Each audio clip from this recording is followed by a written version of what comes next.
Welcome to the Sunset Archon channel, where we aspire to game from night to first light. And today, once again, we are playing Honkai Star Rail, trying to get through the new version 4.0 Trailblaze mission. And we are just 3 hours and 30 minutes away from Monster Hunter Stories 3 Twisted Reflections, 14 days away from Mega Man Star Force Legacy Collection, and 69 days away from Yoshi and the Mysterious Book. And an estimated 26 days until what is presumed to be Genshin Impact version Luna 6 maintenance. Now, without further ado, we are going to jump right into the game. Once again, I don't really have anything to rant about. It feels like there could be something to rant about, but it's not quite there yet.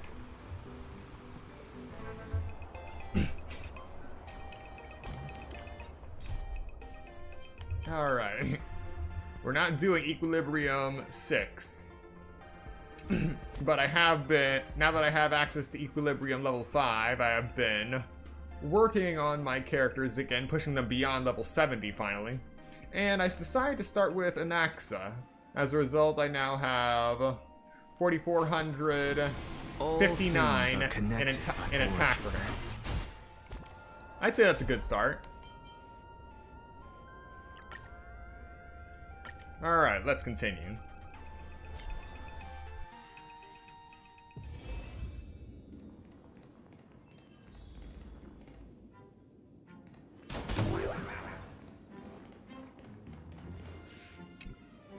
Long time no see, Lady Tingyun. It's been a while since we last met in Penacony.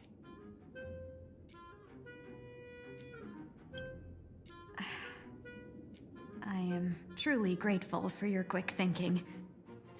To avoid revealing too much, I made up false names and titles for you two just now. If you were offended, then I beg your forgiveness. This place is a hotbed of trouble. What brings you two here? When Sunday and I contacted the Shenzhou delegation, they asked for our help.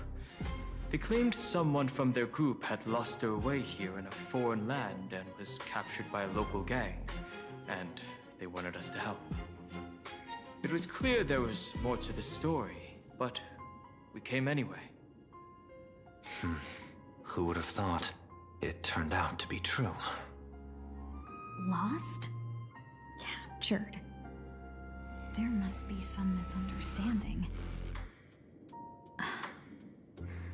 Alas, this rumor was likely a destiny arranged by Madame Yao.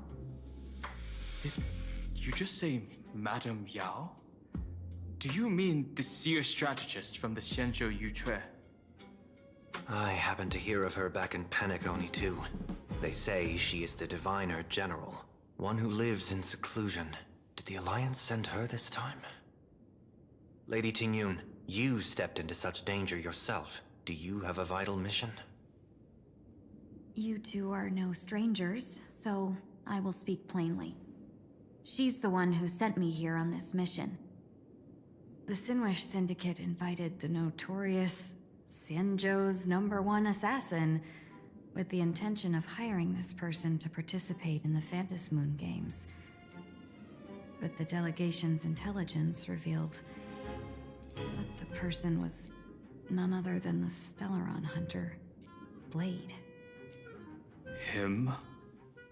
I assumed the title to come here, to uncover why the Stellaron hunters are involved, and how he will enter the game. So, how's it going so far? By sheer twists of fate, everything has gone smoothly so far. But as for what comes next, I still don't know anything either. Still, Madame Yao entrusted me with 3 pouches before I departed. Each said to hold a stratagem. Well, let us call them stratagems for now. And at this moment, it is time to open the second. A strategy pouch? So you revealed my identity after all. No worries, I've sent you some backup. Use them however you like. Open the third pouch only after you've met the Sinwish Syndicate's boss.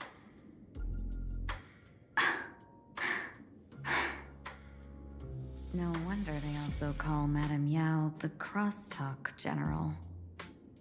The what, General? It says the two of you will help me clear the way, so I can safely meet the Sinwish Syndicate's boss.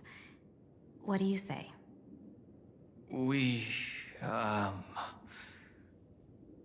This place is perilous. Of course, we will accompany you, Miss Tingyun.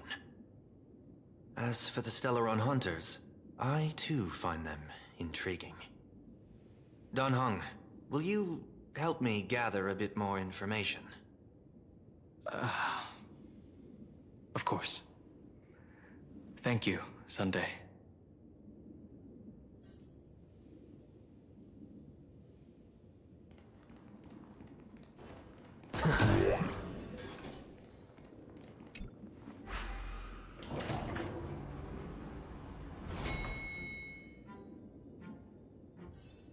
I gotta say, this place is decorated with a touch of style.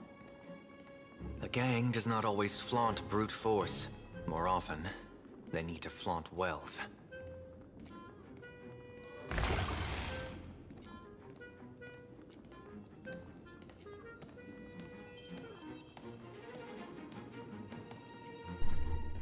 Alright, so I wasn't sure about it earlier, but now I'm definitely sure. The right analog stick is starting to drift.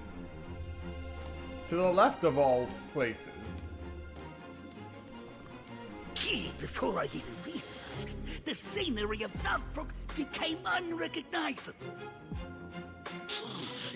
Back then, who would have imagined iron hulks running wild on the streets?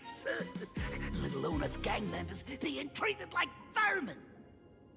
You didn't call us here just to reminisce, did you? Of course not. Please forgive Corstide's rude little test. That narrow-minded fella never understands why young people flock to things that come from other planets. Like Megatron, the Masked Heroes, and the Astral Express. What he does not see is that while cosmic novelties are more enticing, big shots that hail from the cosmos are even more fearsome. Wouldn't you agree? You're a clever one, so there's no point in keeping up this charade. We're not Xianzhou's #1 assassins. You knew that already, didn't you? Yeah, I might not live as long as those Xianzhou folks, but I got a decent eye for sizing people up. Now, you may not be the #1 assassins, right? But your skills surpass even such assassins. So I don't care who you are. I pay good money for a sharp blade. But I don't give a fig about its brand. And where do you intend to use this blade? On the Sinwish Syndicate. What? No, don't get me wrong. I'm not looking for bloodshed. Instead, I intend to perform surgery on the Sinwish Syndicate. Look here. Through certain connections, I secured this Mask of Elation. The entry pass to the Eonic game. Some covet this treasure, while others fear it as a curse. Now, you claim the name of Xianzhou's #1 assassins, huh? So surely you came for this. You want the god's reward, don't you? You are our employer. Therefore, the festival's prize should rightfully be yours. What do you want from the Eon, Mr. Polewave? The Aeon? I harbor no such unrealistic desire. I'll leave this prize for you to claim as your reward. I'm happy enough to share in a bit of your glory. Whether you win or lose, all I ask is that when the press comes a-knocking, you say this. You were sponsored by the Sandwich Syndicate of Northbrook. That is enough for me. So this is a sponsorship deal? The Sinwish Syndicate only wants fame? Since we are not truly in your employ, are you not afraid we might break our promise and ignore your request? If you truly cared nothing for what I asked, why even raise the question, huh? As I said before, I may not have the long life of the Shenzhou people, but I do know how to judge people. One more question from me, please. Why are you so set on chasing fame? In plain Arcadia, Imagination exists due to wish power. And that wish power comes from the attention, curiosity, and demands humans place upon these imaginae. The Sinwish Syndicate was founded to provide for those imaginae who were ignored, had no wish power, and were not needed by humanity. Unfortunately, ever since that seashell woman rose to power, our path of blood and violence had run its course.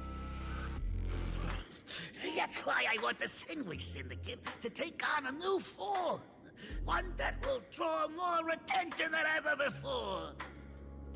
The Sinwish Strangeling Pension Foundation, huh? What do you think of the name? It's a cozy and heartwarming name. So, will the three of you, accept this job?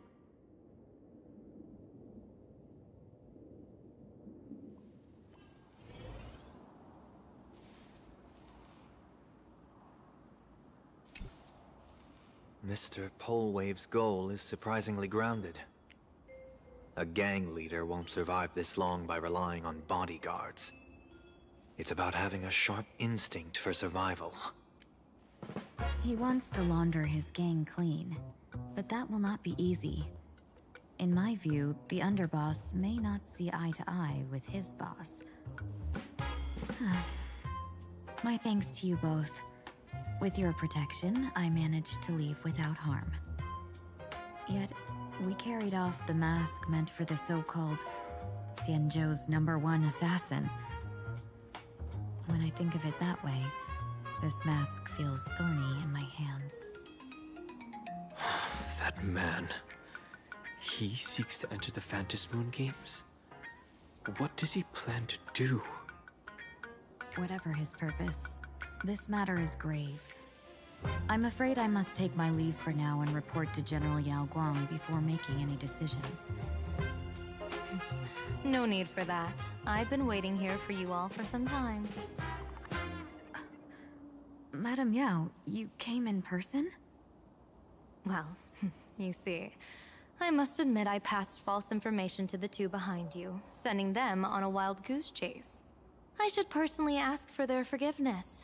As for why I am here, Miss Tingyun, you still have not opened the third pouch, have you? That's true. Whatever they give you, just take it all and bring them to me. What kind of after-the-fact strategy is this? General, had you spoken plainly, Sunday and I would never have refused you. Why did you lie to us and claim that someone was lost and captured?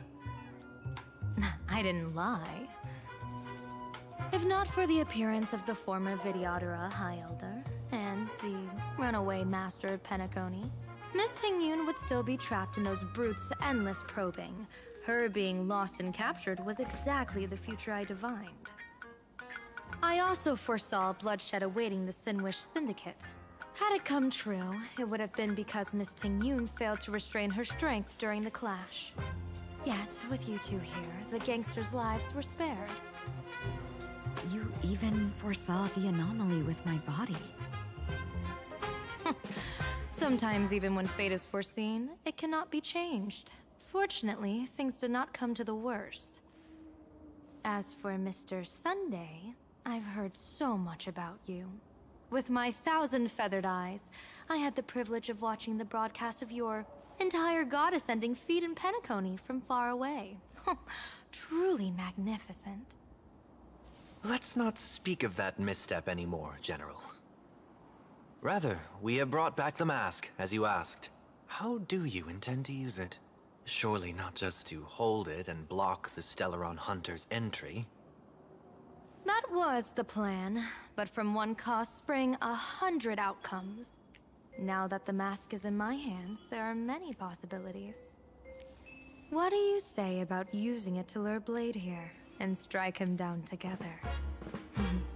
Or perhaps I could wear the mask myself and personally compete in the Phantom Moon Games.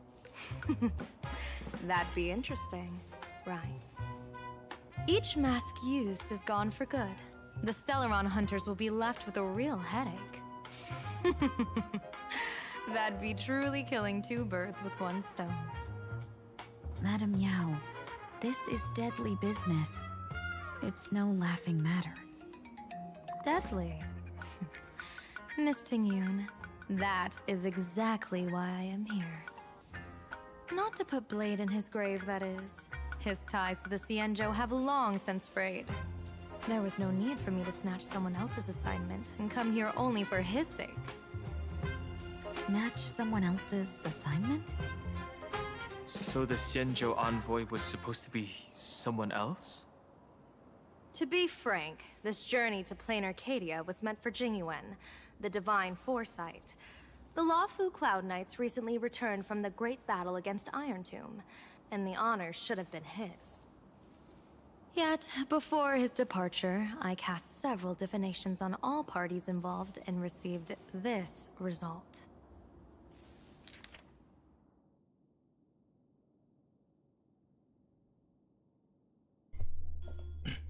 With the hunt as the primary subject, the divination reads as follows.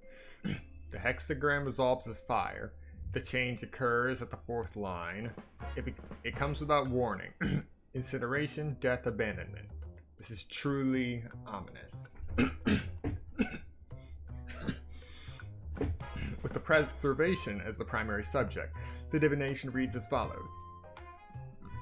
The hexagram resolves as heaven. The change occurs at the fourth line. One may leap or remain in the depths, with no fault incurred. Advance and retreat according to circumstance, and you shall remain untroubled. With the finality as the primary subject, the divination reads as follows. The hexagram resolves as earth. The change occurs at the top line. Dragons clash amongst the wilderness, their blood staining the heaven and earth alike. This is a portent of bloody conflict. Why would Stellaron hunters be marked by such an omen? Could it be connected to the former High Elder? With Plan Arcadia as the primary subject, the divination reads as follows. The hexagram fluctuates between earth and fire. The change occurs at the top line. Neither fully luminous nor wholly obscured, it rose to the heavens at first, only to descend back down to earth. What does this even mean?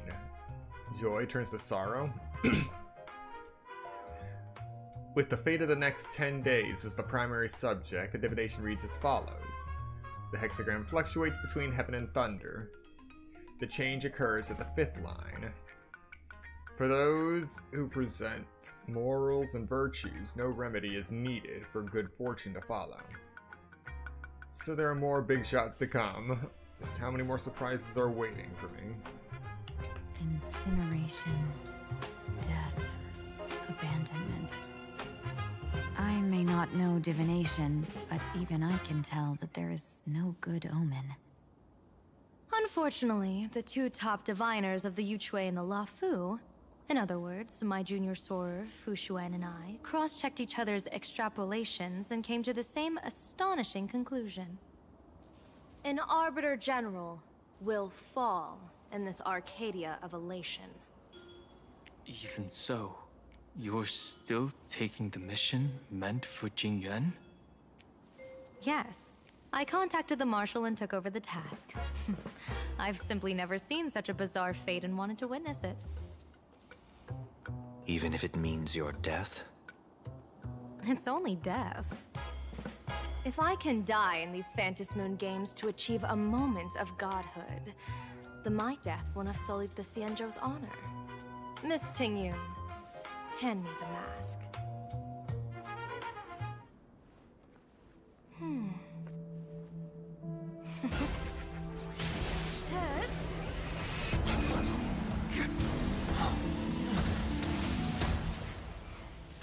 Dang, we got played.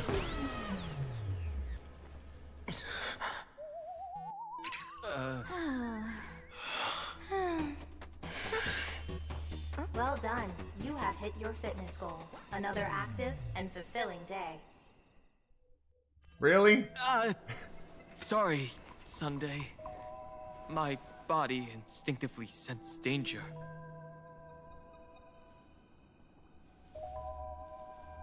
Once the mask for joining the Phantom Moon games is worn, it binds tightly to the supplicant and manifests the shape of the wearer's soul. I read something like this in the Views of the Universe from a Star Skiff. It's confirmed now. This mask is indeed genuine. Really? Congratulations, Mr. Sunday. You're now a supplicant in the Aeonic game. What exactly are you trying to do, Seer Strategist? Twice now you've acted without warning. Do you mean to make an enemy out of the Astral Express? Dan Heng, let me take care of this. Sunday, are you planning to fight? Don't worry, I'm no match for this general.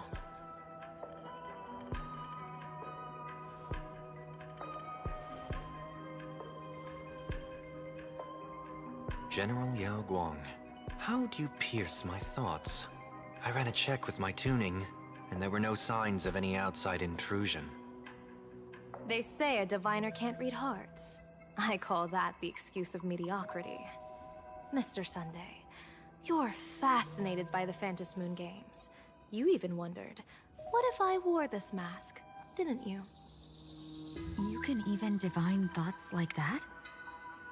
No, I'm simply good at seeing using my eyes. Though Mr. Sunday never asked to examine the mask, he's glanced at it at least 3 times since we started the conversation.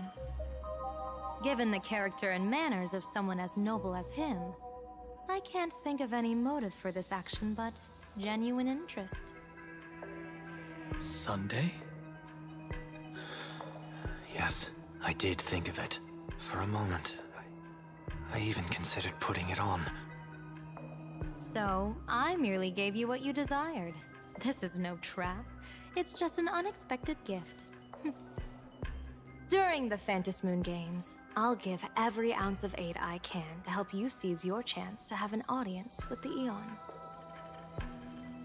General Yao Guang, as far as I know, throwing out heavy profits first is usually a lure to make others lose.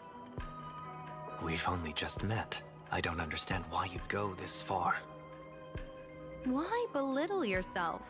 Every move I've made is to carve a sliver of possibility from the impossible.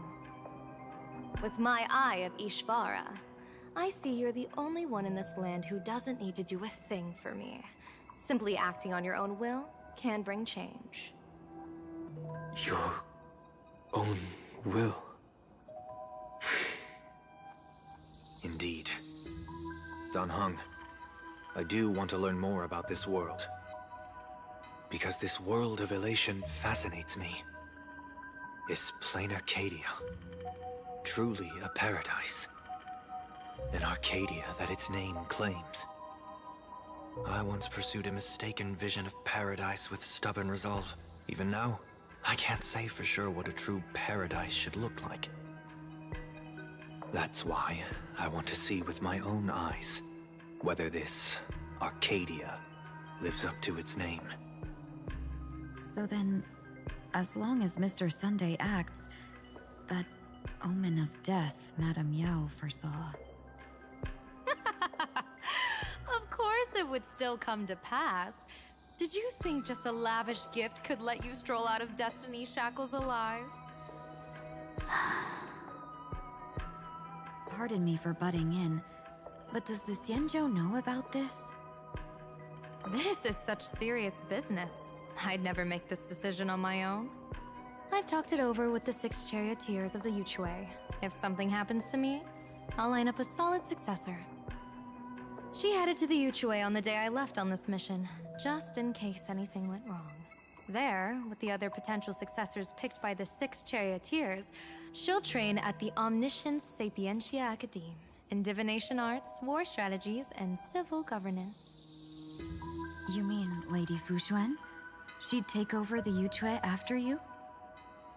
Fushuan? What Fushuan? If I don't make it back from this trip, maybe Qingchue from the Law Fu Divination Commission could take the seer strategist position and command the Yuchue. Qingchue and Yuchue. Ooh, what a perfectly rhymed match. As for the details, shall we discuss this somewhere else, you three?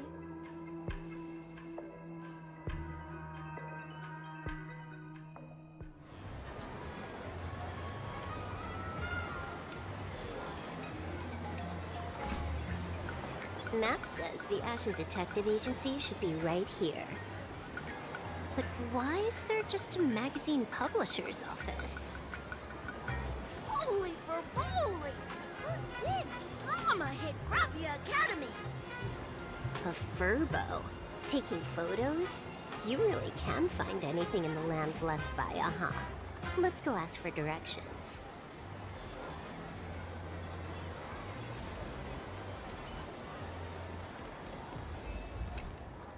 Hey, little furbo.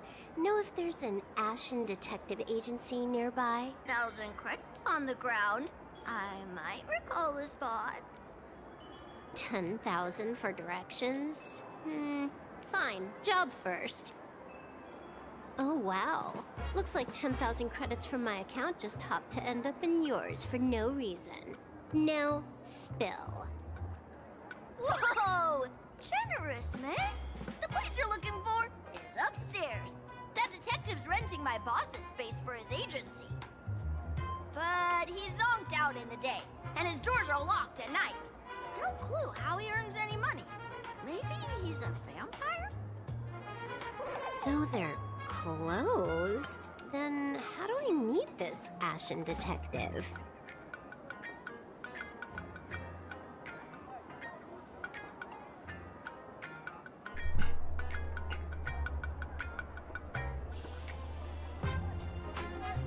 Alright. Give me a second, I seem to be dropping a lot of frames. For whatever reason. Who can tell at this point?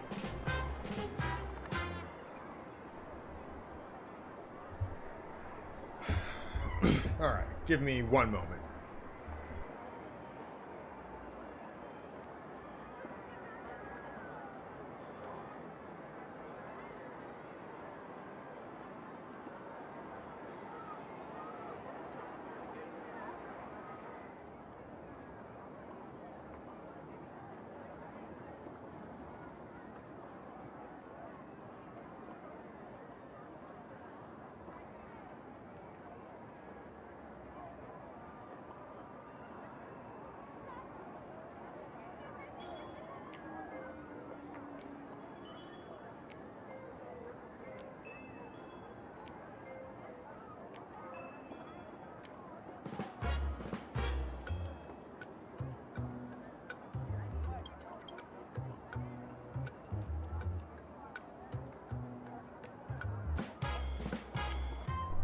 Alright, we seem to be good now. Thankfully, I remembered how to fix the issue, to a degree, without restarting my whole computer.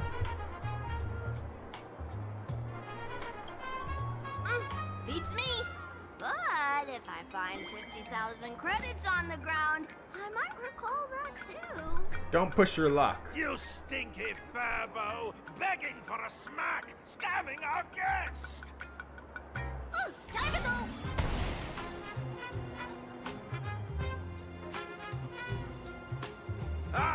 I'm narrator! Really? receptionist at the Ashen Detective Agency. I'm the assistant of that Mr. Detective. Narrator, what sane person gives their pet that name? That would be the dude upstairs. By the way, that mangy Furbo didn't fleece you, right? It did. A full 10,000. Do you want me to catch that sneaky Furbo for you and get your money back? Nah, save your breath. Got it fixed. Money's back in my account, plus the last 26.5 credits from that guy's account balance. Oh, not bad, Punklordian hacker. You seem pretty knowledgeable. So, would you mind showing me the way? This way, please, Ms. Hacker. Sorry, but you will have to take a side path. The landlord of this magazine office fled to dodge his debts, and creditors have been storming in one after another. In the end, Mr. Detective sealed the front door entirely.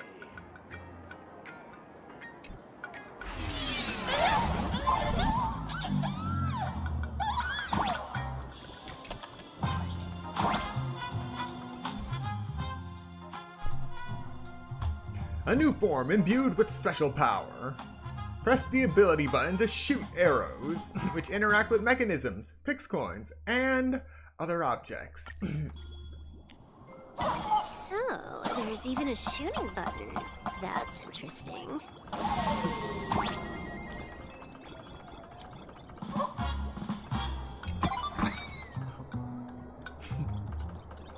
Why are there so many Furbos? All employees of this magazine company.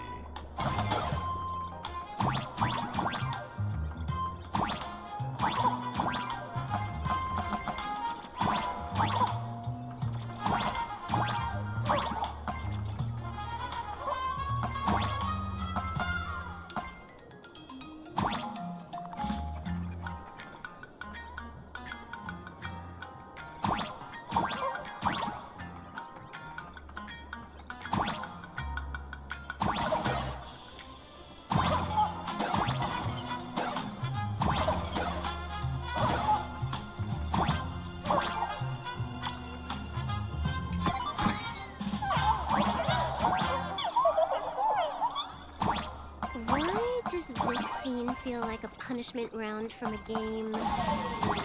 Office survival is way more brutal than any game.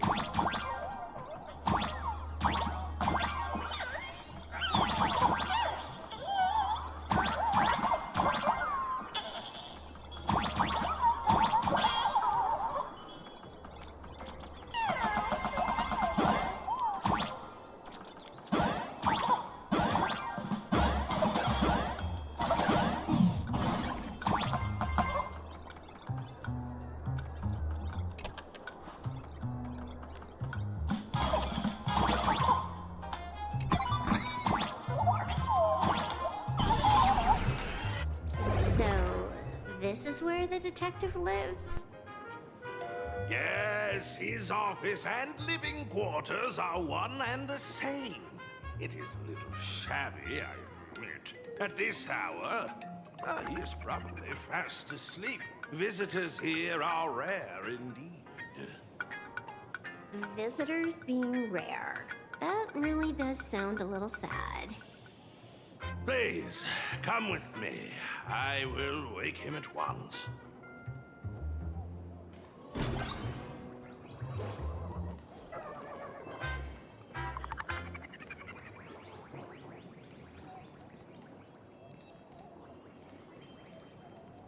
Time to get up, Mr. Ashvale.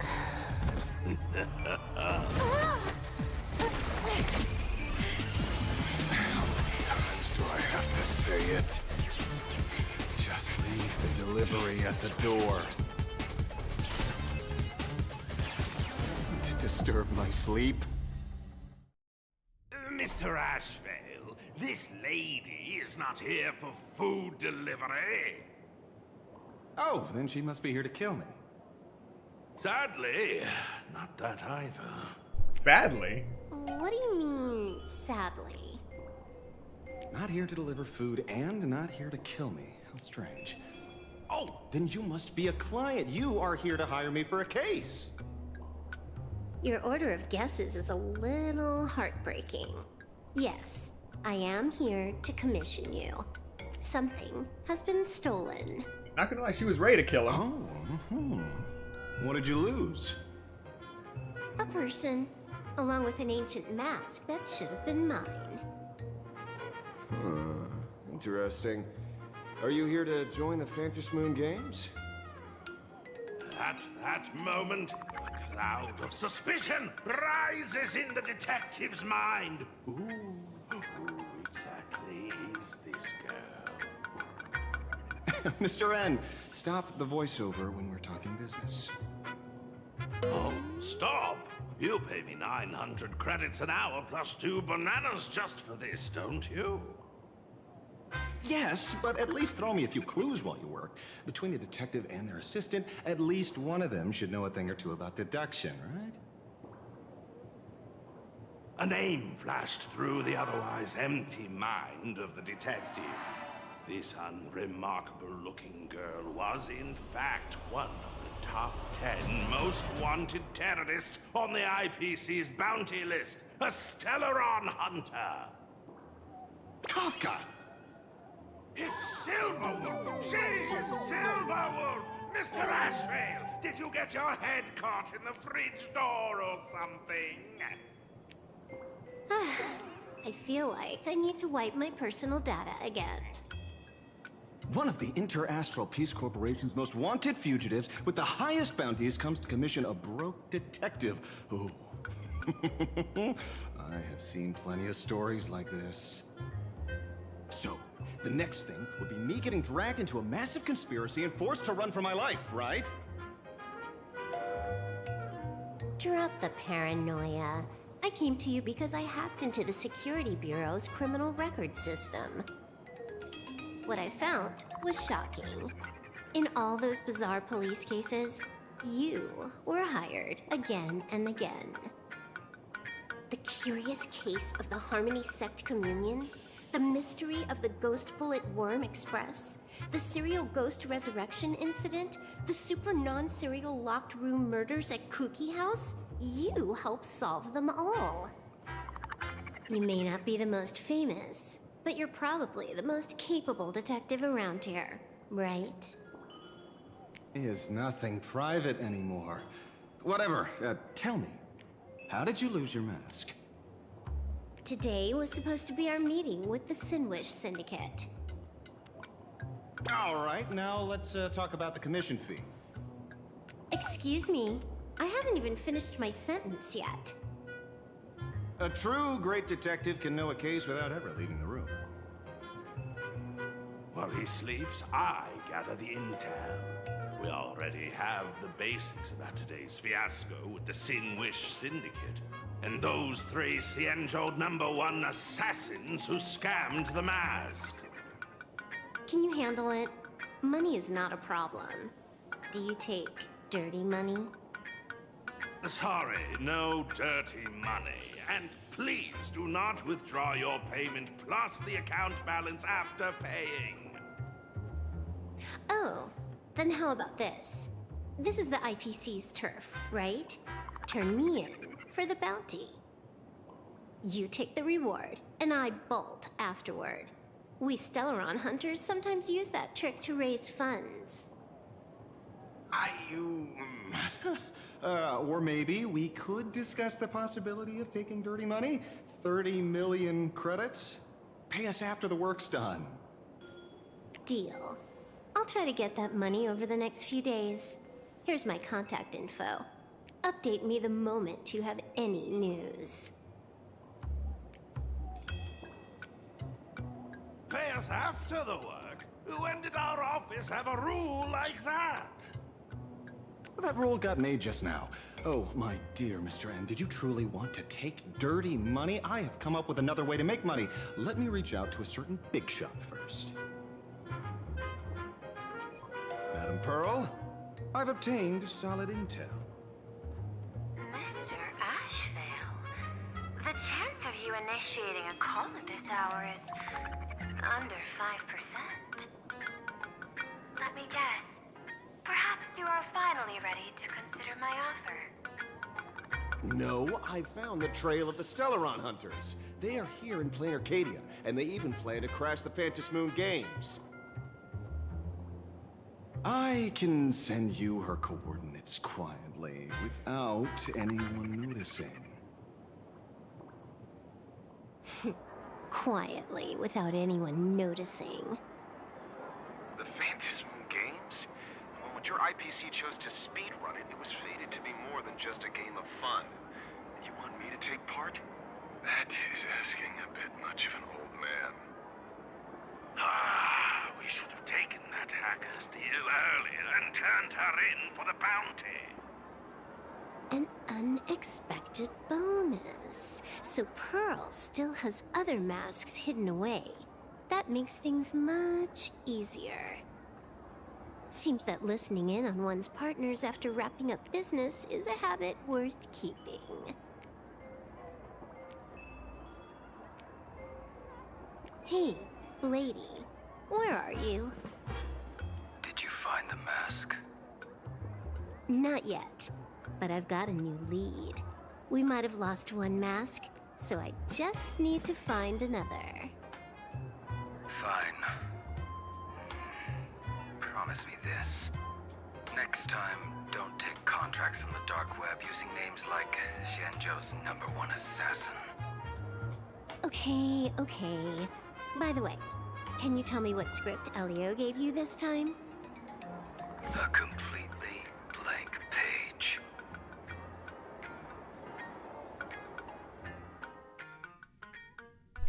A blank page? That's never good. He actually called the police. So, what you're saying is that this Miss Sparksy, who was originally just a virtual avatar, has now crossed into reality and taken an entire school's staff and students hostage. I get it. So it's just a typical case of the idiogenerative imagine phenomenon. What?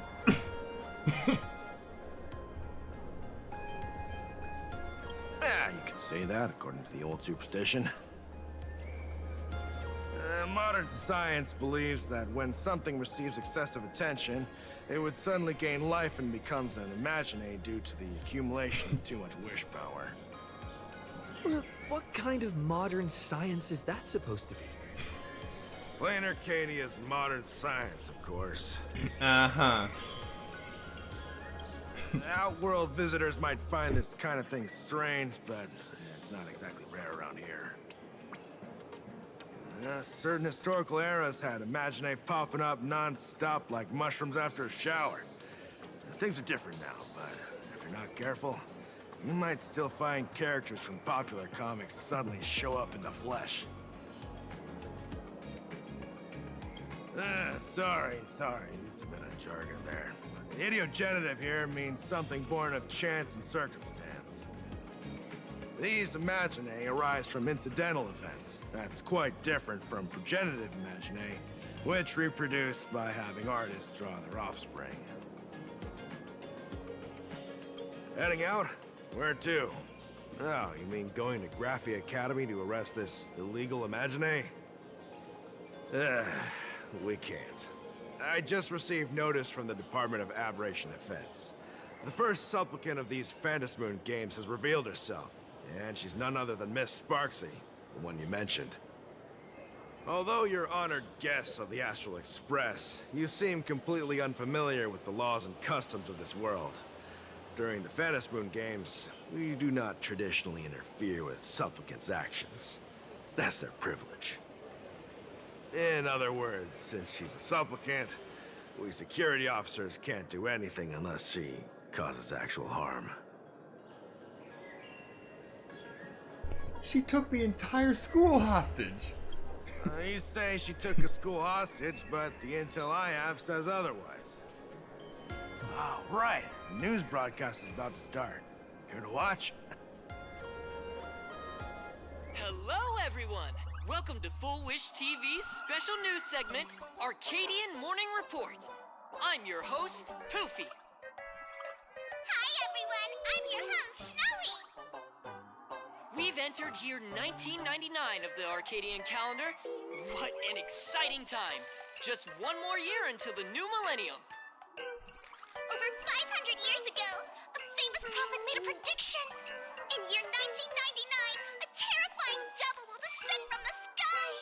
Will this prophecy come true? Can Plain Arcadia safely make it through this crucial year? You idiot! Are you cursing our viewers? They didn't tune in to hear your fear-mongering nonsense. Just read the news and stick to it. Yes!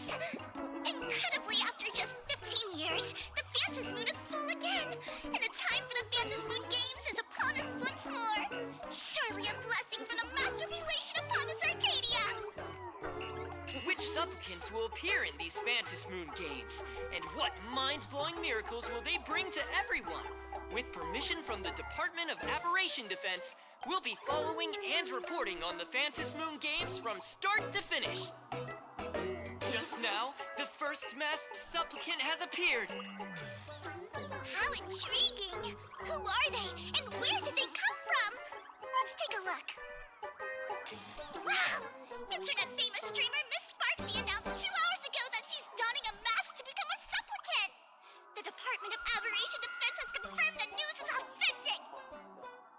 As an ideogenitive imagine, Miss Sparksy's birth wasn't approved by the Department of Aberration Defense. But that hardly matters at this point. What sort of miracle does this live streamer plan to produce during the Phantom Moon Games? Let's switch over to her stream and see.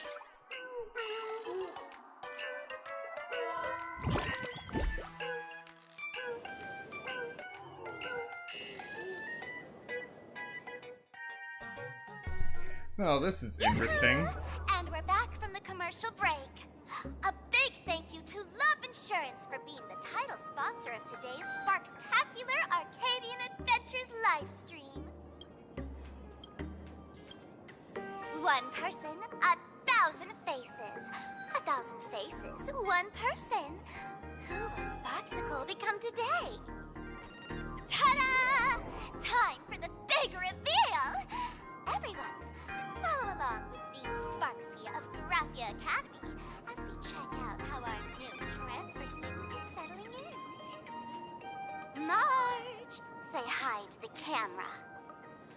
Sparksy, don't you dare mess with me.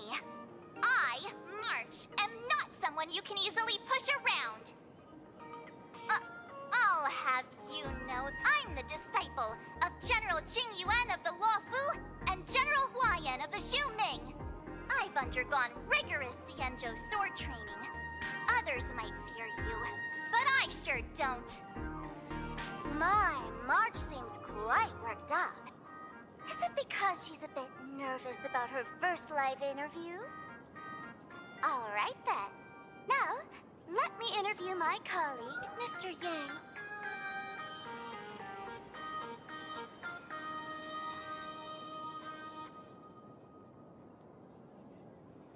All right, that wraps up our interview for now. Let me give you all a sneak peek at what's coming up in our next live stream. Thank you all for your wholehearted support. Sparksicle will work hard to repay your kindness. In 3 hours, I'll be hosting a special live stream performance, Sparksicon, alongside our special guests, the legendary Nameless from the Astral Express, who have carved countless legends across the cosmos. Tell your friends, your family, even your enemies. Let's set aside all grudges and meet in the stream to witness the most dazzling sparks light up Plain Arcadia!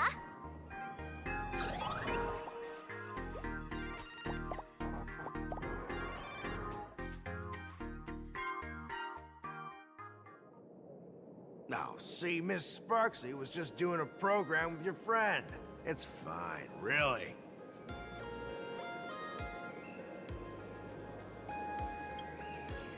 Have you seen shows like that before? You know, where celebrities go somewhere to do everyday jobs, like those reality shows where they trade places with regular people. She picked Graphia Academy as a target. That school had its fair share of trouble 15 years ago, too.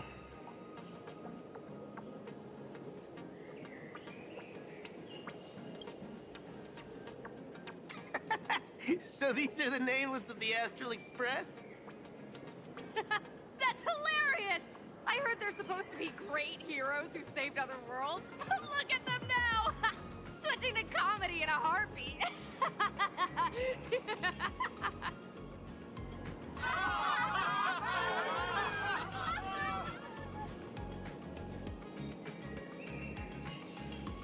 Darn it. Soon the whole of Plain Arcadia will be saying Sparksy caught the Astral Express crew in one go and made us the butt of jokes. Our reputation would also turn into her trophy. Oh, right. Please keep this Phantasmoon Games emergency response guide safe. Some sections in it might come in handy.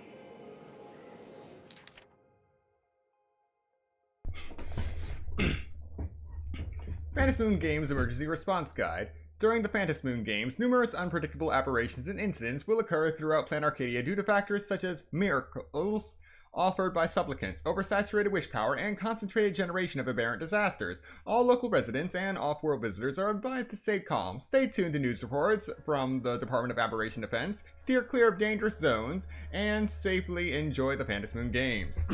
Should you encounter any emergencies, please refer to this response guidelines, which can greatly improve your chances of survival. Oh, lovely! We have chances of survival. If survival isn't a given, you know you're gonna have a bad time. If you find yourself caught in an anomaly triggered by a supplicant, immediately distance yourself and head towards home. Home, quote unquote. During this time, do not respond to any voices coming from behind you or from your right. Okay. Number 2. Home is an enclosed or semi-enclosed space suitable for human habitation, generally containing objects such as chairs, beds, wash basins, etc. If the home you are in does not meet the above definitions, immediately read the following. There are no monkeys dancing on giant teeth, and no black lizards can be seen in the whale's belly. Remain still and wait for a safety notice from the Department of Aberration Defense. Safety notices from the Department of Aberration Defense come in several forms: broadcasts, TV news, online streams, and so on. The broadcaster's head should consist of eyes, ears, a mouth, and a nose, not a pineapple or an apple. Again, if they actually have to tell you this stuff that should be a given, you are really in for a trip. Related report. Masks of Elation were stolen by the Riddlers. Nouns and verbs in the cognition of Ternary City citizens have been swapped, causing mass chaos. Perpetrator still at large. And we're already down to number 15, so there's a lot of stuff that we just don't know. If you lose your way and find yourself within a supplicant sphere of influence, you could take refuge in a nearby fragment of the world in Canvas. But please note, in a vast majority of cases, Canvas fragments won't talk, won't laugh, and have no teeth.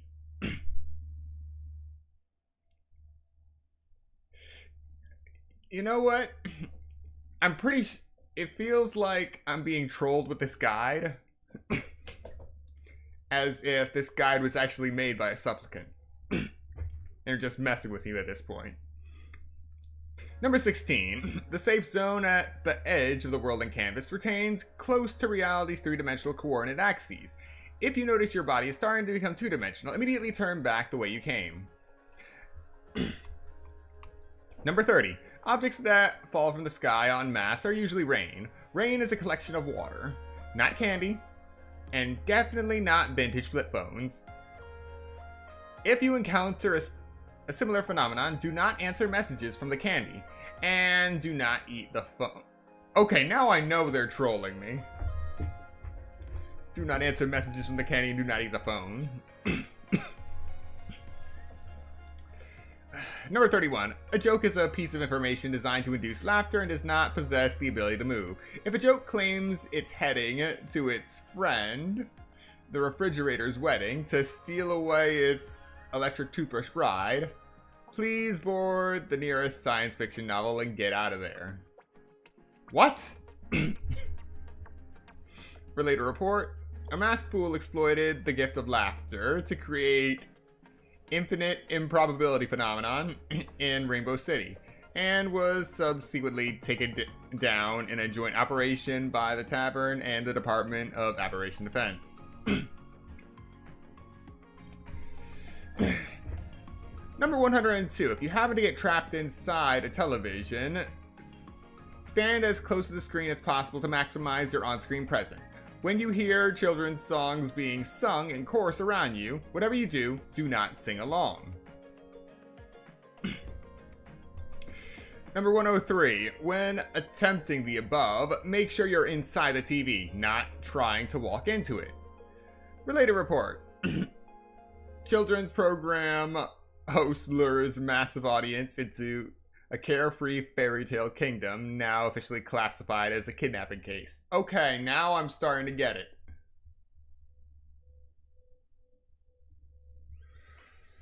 it. Okay, all the related reports involved are actually being detailed as the reason for some of these rules. So this emergency response guide likely gets updated after every Phantom Moon games, and it's a literal collection of everything that's gone wrong and how to handle it should it happen again. But this game is just pure. The Phantom Moon games are just pure chaos, and it just keeps getting longer and longer and longer. Friendly reminder, this guide will be updated and revised after each round of the Phantom Moon games. Please ensure that you have the latest version published for the current Phantom Moon games. Yep.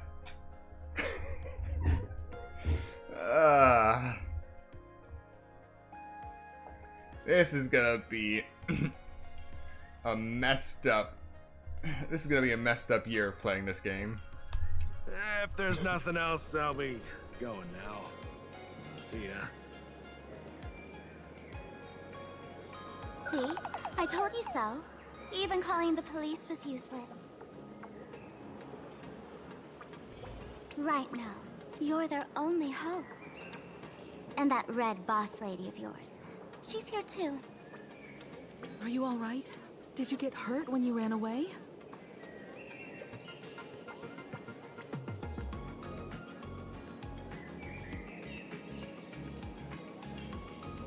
So, March and Welt are both trapped in Graphia Academy now? And that girl called Sparksy took the mask, too.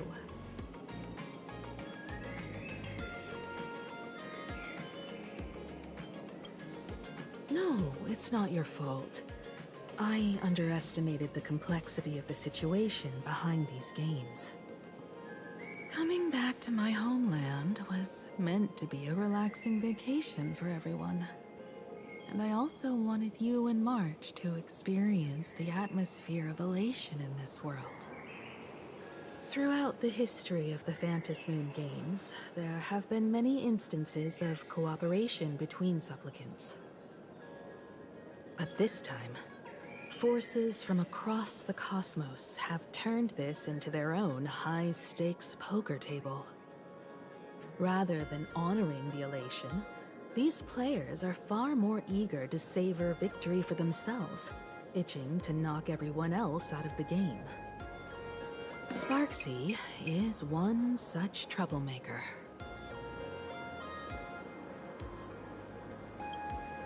It's dangerous to rush back to school on courage alone, when we don't know what Sparksy has done and what she's planning to do. For every supplicant, There are 3 key acts that must be completed once the Phantom Moon Games begin. The roll call, the miracle, and the promotion. Sparksy has completed the roll call. She took the mask and declared her entry into the games, drawing everyone's attention to the news that the first supplicant has appeared. Next, she must strive to make a miracle happen, bear the people's wishes, and answer with a great feat. If I'm not mistaken, Sparksy is waiting for us to walk right into her trap. For her, there couldn't be a better opponent than the Astral Express for this first battle between supplicants. What could be more earth-shattering than defeating a renowned cosmic hero on a battlefield of her own meticulous design? So here's the question, Sparkle. Based on what you know about this imposter, what's her real agenda for joining the games? Simply toying with and defeating the Express crew alone won't be enough. What kind of world-shaking miracle is she after? Sure, she's a fake. But she's still a fake of Miss Sparkle. Guessing won't get us far. If you ask me, we should check out the tavern. Might find some leads there. The Masked Fool's headquarters. The World's End Tavern. That's right. How could we pull off something this insane without Miss Sparkle's prized collection I've been hoarding all these years? That imposter must have known this well. Before this operation, she definitely went to the tavern, using my name. Most fools can't tell the difference between me and that imposter. Or maybe they just don't care. But if we can find out who I talked to, and which treasures I stole from my collection of items, we'll naturally figure out what that imposter is up to. That's a good plan, but I can't let you act alone. Can you take both of us into the tavern? Take this business card. The address of the tavern is printed on it. However, you'll have to find your own way to the tavern. That's been the rule since it was established, and there's nothing I can do about it. Since there's still time, I'll head out first. You two can come over when you're ready.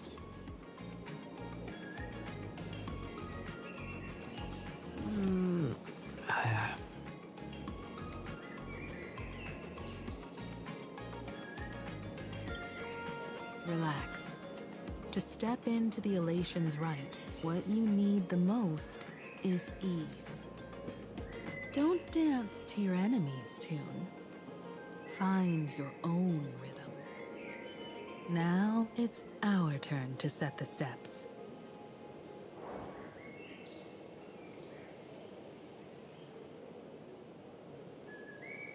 Dovebrook District. It's been a while since I've been home. Perfect timing. Don Hung and Sunday have made some new discoveries. I asked them to meet up with us later.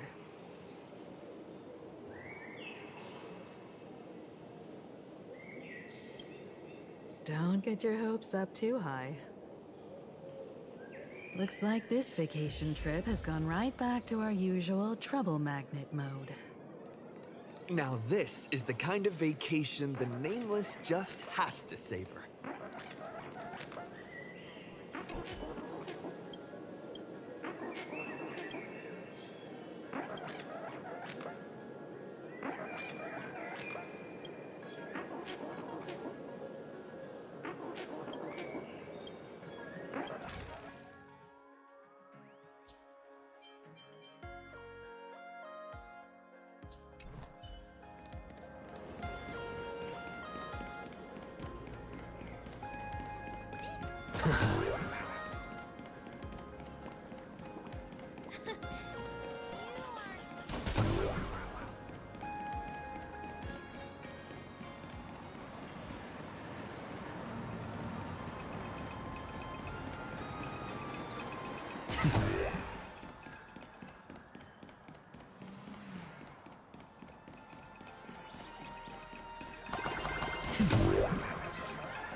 Furbo snapped a pic of me on the street without my consent just now. Fame isn't exactly good news for the nameless. Unlimited free drinks. We're almost at Dove Brook District. Wherever you like. Welcome.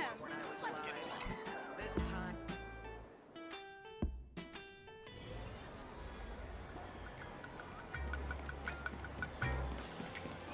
Quite a bustling district. Is this really where Himiko lived back then?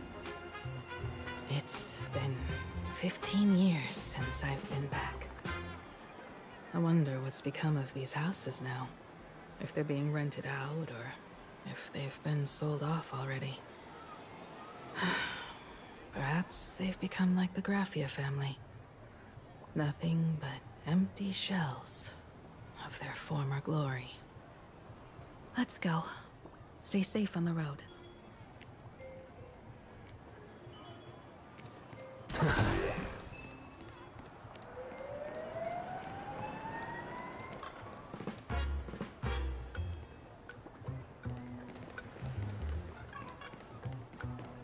Blazing hot, firing raw, spicy.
I haven't forgotten a single thing about the compensation.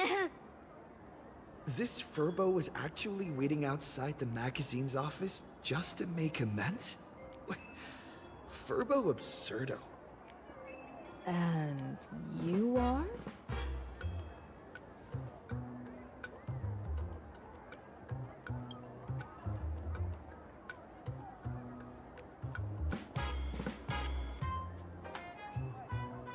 would you mind coming into our magazine office to talk? Let's discuss compensation, shall we? It looks like the magazine publisher has taken over this entire building.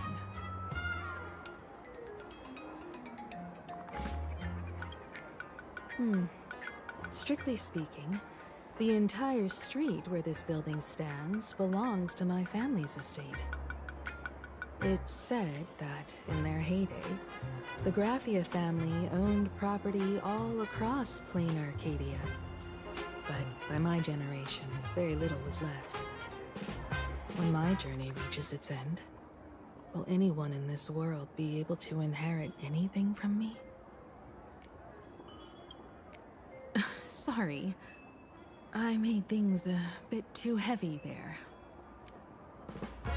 Come, let's go inside the magazine office and see what this little Furbo is up to.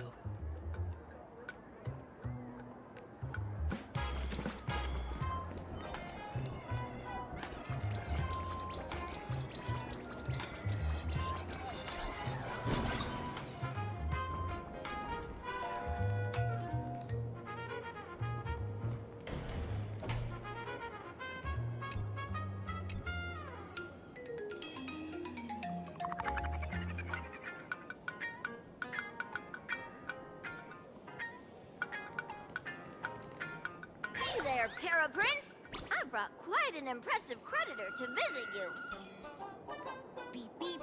Debt collector signal detected. I'm out of here. Don't run!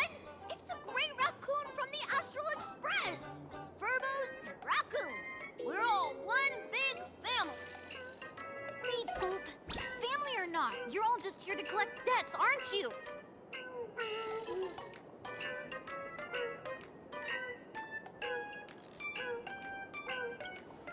Great Raccoon, that jerk of a company president ditched everyone to dodge the debts.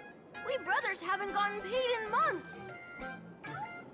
As you can see from our sorry state, even if you sold us all for Furbo Hot Pot, you wouldn't get much money back. But I've got a plan. We can work together for some mutual Raccoon Furbo benefits. After all, Furbobo Weekly does have quite a readership. Right now, the hottest news in all of Plain Arcadia is the arrival of the Astral Express. Once you become the company president, Great Raccoon, Furbobo Weekly can go full throttle for you, becoming the Express's exclusive media outlet, churning out a string of hot scoops. In no time, Furbobo Weekly will be the #1 gossip magazine. We won't have to worry about our salaries, and Great Raccoon won't have to worry about compensation. No way! No way! As your devoted fans, me and my bros sincerely want to compensate you handsomely for your emotional distress. A magazine publisher? Now that is interesting. What do you think?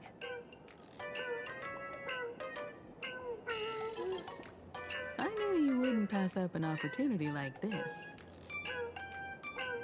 These Furbos may be crafty and full of tricks, but they can definitely help us out. A media outlet working for you, and a network of informants who can run around everywhere? Having a logistics team like that during the Phantasmoon Games would come with many perks. And best of all, they're free.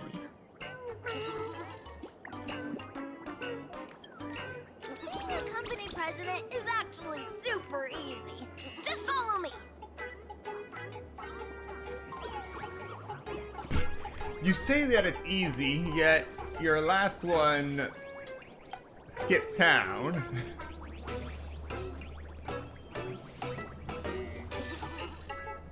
Please, take a seat in front of the computer, President. I'll show you how it works.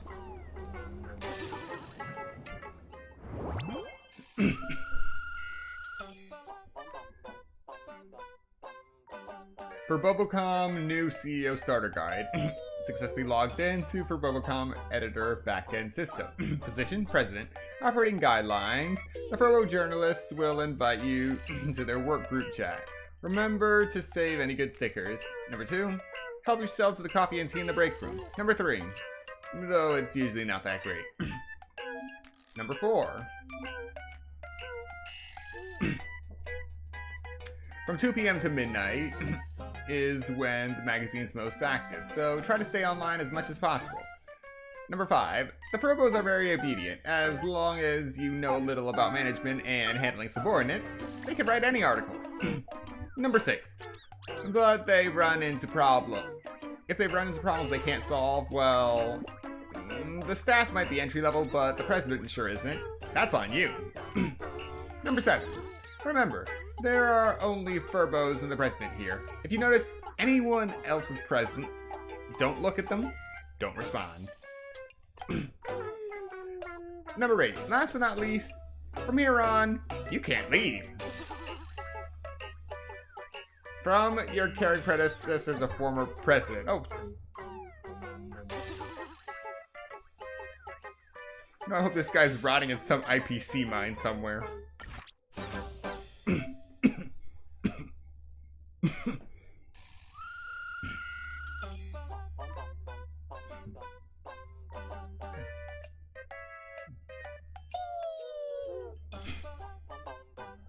A hit piece.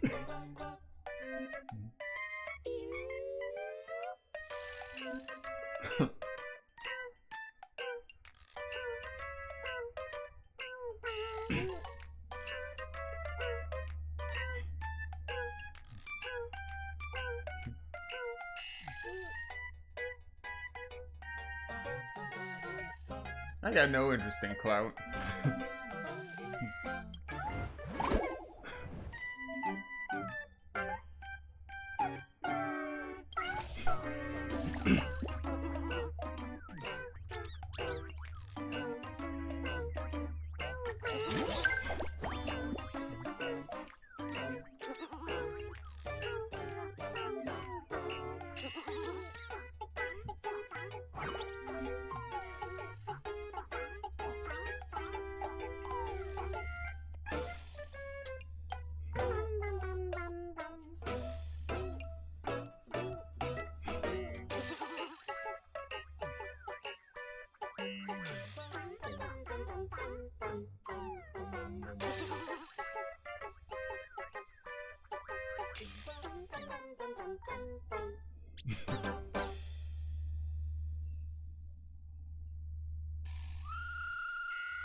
Balloon Furbo. A gadget that can be used infinitely. After use, one basic treasure location will be displayed on Planet Arcadia maps. Okay.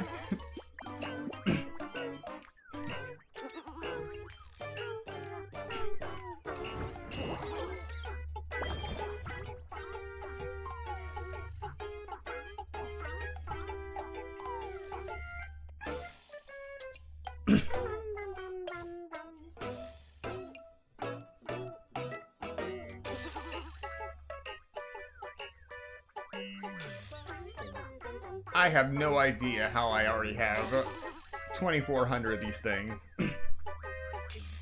I'll submit them.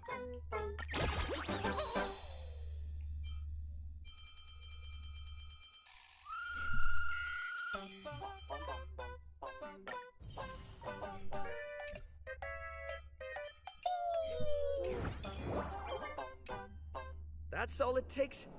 Okay, from now on, I'm your new company president. Woohoo! Great Raccoon is our new company president! Huh. Whatever makes mission you assign, we brothers will get it done for you. Anything else you'd like us to do?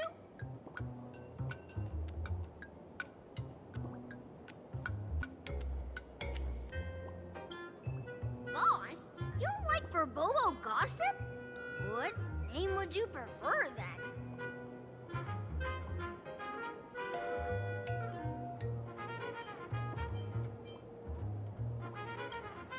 Oh, that's quite a unique name. Are you sure?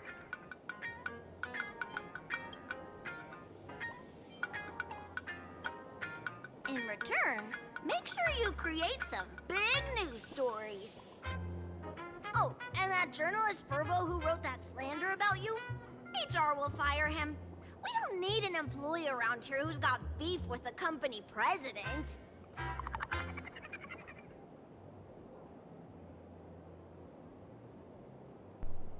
Wait, don't fire him. Send him to gather intel at the school.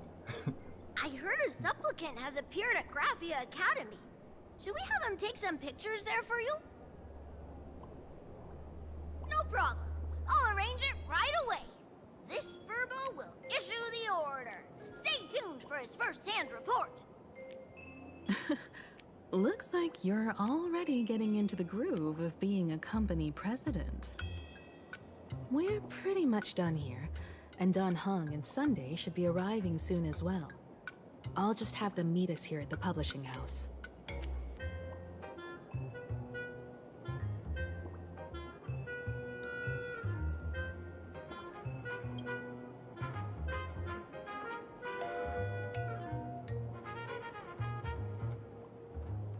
Miss Himiko, we're here.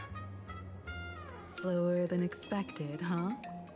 Looks like you had quite a harvest. That's, difficult to say. Ah, Miss Himiko. And Benefactor is here too. It's been a while. I've missed you all dearly. Miss Tingyun, are you representing the Xianzhou on this diplomatic mission to Plain Arcadia? This is a matter of great importance. A humble girl like me doesn't have that kind of standing. I'm just tagging along with General Yao Guang of the Yuchui to help out with odd jobs. I happened to run into these two on the way. The Seer Strategist. What happened on this journey? Sorry, there was a bit of a hiccup. I accidentally put on a mask of elation. Now I'm a supplicant in the Phantom Moon Games. Well, that's quite unexpected. I know the Express has been seeking to join the Phantom Moon Games, and I've been quite curious about that. Sorry. Did I make things more complicated than they needed to be? No need to apologize, Sunday. You are a companion of the Trailblaze. No Nameless would ever stop a companion from finding their own path. Many thanks. But wait, did you just say accidentally? It's a long story. I'm afraid we'll have to wait for General Yao Guang to explain it herself. She was with us just now, but somehow disappeared without a trace. Madame Yao is always like this. She probably disappeared suddenly to deal with something urgent. This Seer Strategist is just as elusive as the rumors say. Should we wait for her? No need. I wouldn't dare impose. The tides of fate shifted. I had to delay my steps to arrive at the proper time. I asked for your understanding. Oh my. Counting me, we make exactly 6. Let me do some calculations. Your fortune in the coming days looks grim. You'd better watch out. Wheel. Makes sense. You got what you wanted today. The fates spell danger. This matter is most likely connected to that blade. Ah, the little fox's misfortune has overflowed into good luck. She's blessed with constant good fortune, a true harbinger of prosperity. Huh. That's weird. I can't see yours. So, you're that trailblazer Fushuan mentioned. Your reputation precedes you, Seer Strategist. I'm Himeko, navigator of the Astral Express. Whatever's on your mind, you can discuss it with me. My sincerest apologies. When a diviner encounters someone whose fate is unfathomable, we can't help but feel 3 parts excited, 3 parts flustered, 3 parts curious, and 1 part awestruck. What do you mean by unfathomable? My eye of Ishvara can scan the aura of fortune surrounding each of you, manifesting as weal or woe signs above your foreheads. I'd like to divine your fortunes as a welcome gift. However, this person really surprised me. I can't see anything from him at all. Are you really free to try any choice? To do anything you want? Does an Ishvara like you actually exist in this world?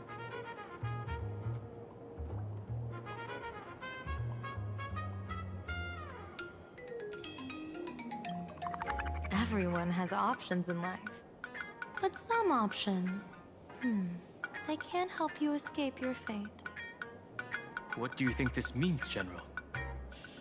As an Ishvara, their mere presence in the playfield creates a variable in the game. It's both a blessing and a curse.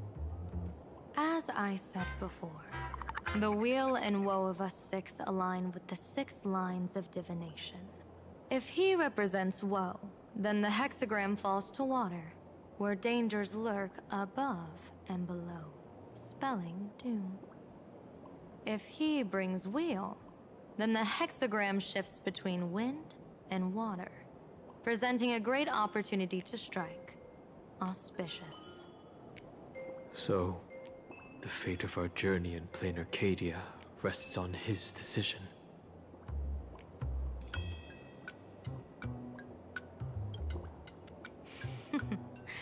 It's not as mystical as it sounds. While an Ishvara has far greater freedom of choice than ordinary people, they're still caught in the currents of fate. I just want to remind you to choose wisely. Back to business. I take it you're not just here to read our fortunes?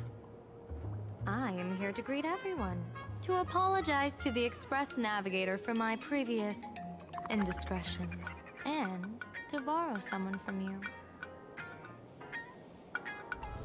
Miss Himeko, now you understand how I ended up wearing this mask. I get it. She says she wants to borrow you for an operation. I want to hear your thoughts.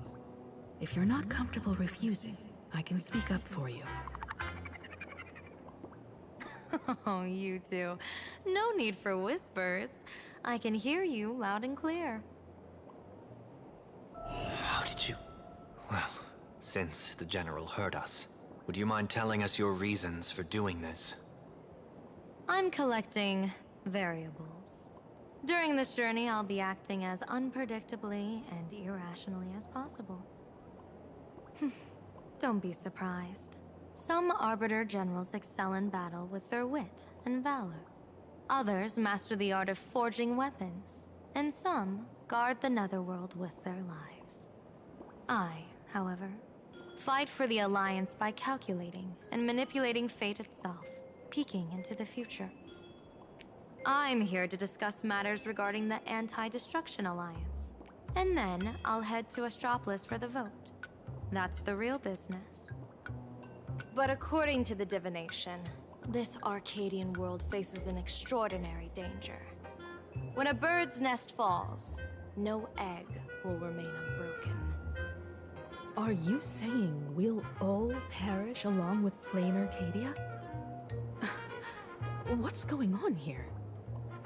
Intel indicates that a serious Xianzhou criminal is attempting to join the Phantom Moon Games. This individual has been infected by the flesh of Shuhu, the emanator of the abundance, and is extremely dangerous. According to my interpretation, his long-suppressed violent nature will eventually become uncontrollable, bringing catastrophic disaster to everyone. There's no way he could do that. That's the divination's answer. Rather than asking whether he could, we should ask, how would he do it? My divination shows dragons clash in the wilderness, their ichor dark and yellow. While the term dragon clash could simply mean fierce battle, could it be foreshadowing a great calamity from your conflict with Blade? Perhaps this prophecy has other interpretations, but with my limited intel right now, I have to prioritize Blade, this most volatile and dangerous factor. I've heard that different interpretations of prophecies can lead to completely opposite outcomes. Until things become clearer, it's better to reserve judgment. Let's put that aside for now. In any case, I've brought along a creation forged by Blade himself. If things get out of hand, it might temporarily restore his sanity, giving us a brief chance at victory. What is it? I'm sorry, but fate has shifted once again. I must take my leave. To put everyone on the Express at ease, I solemnly swear that Mr. Sunday won't be obligated to do anything for the Xianzhou. On the contrary, our delegation will give him every ounce of aid within our power. What did you say, General? Aid within our power? She's gone. Whoa, that was quick. Madame Miao must be really busy. Has she vanished into thin air like this before? Yes. I don't know the details myself. With Madame Miao, it often happens and no one knows when she'll return. She doesn't do it on purpose. Allow me to apologize on her behalf. No worries. At least we know what the Xianzhou is up to. Right now, 2 companions from the Express are still trapped somewhere. He and I must head to the tavern to uncover some clues. If Miss Himiko needs my help, please don't hesitate to ask. Are March and Mr. Yang in trouble? I'll go with you. No, you and Sunday will act together with the Seer strategist. We're not at the point where we need to call in reinforcements yet. The situation with Blade is unusual.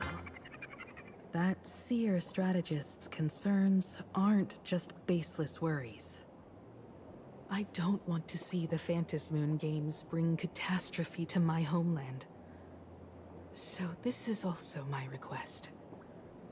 To put it in the General's words, please do your best to introduce new variables.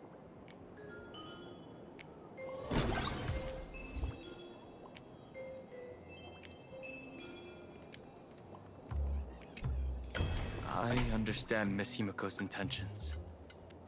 I'll leave March and Mr. Yang in your care.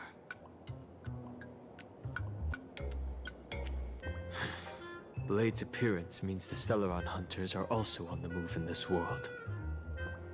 From everything we've seen, this mission to play in Arcadia is of the utmost importance. I will accompany General Yao Guang to uncover the Stellaron hunters' schemes. Whatever happens this time, I hope it won't put any of you in danger. I'll do my best to make sure of that. What? Those 2 are trapped in the school, forced to become a student and teacher? And the security officers are turning a blind eye to all this? Though March and Mr. Yang don't seem in mortal danger for now, who knows what Sparksea is plotting? The longer we delay, the worse it could get. Better to rescue them as soon as possible. The Phantom Moon Games. What a bizarre ceremony. What does this type of elation really mean for the people of this place? Why would AHA promote such a game?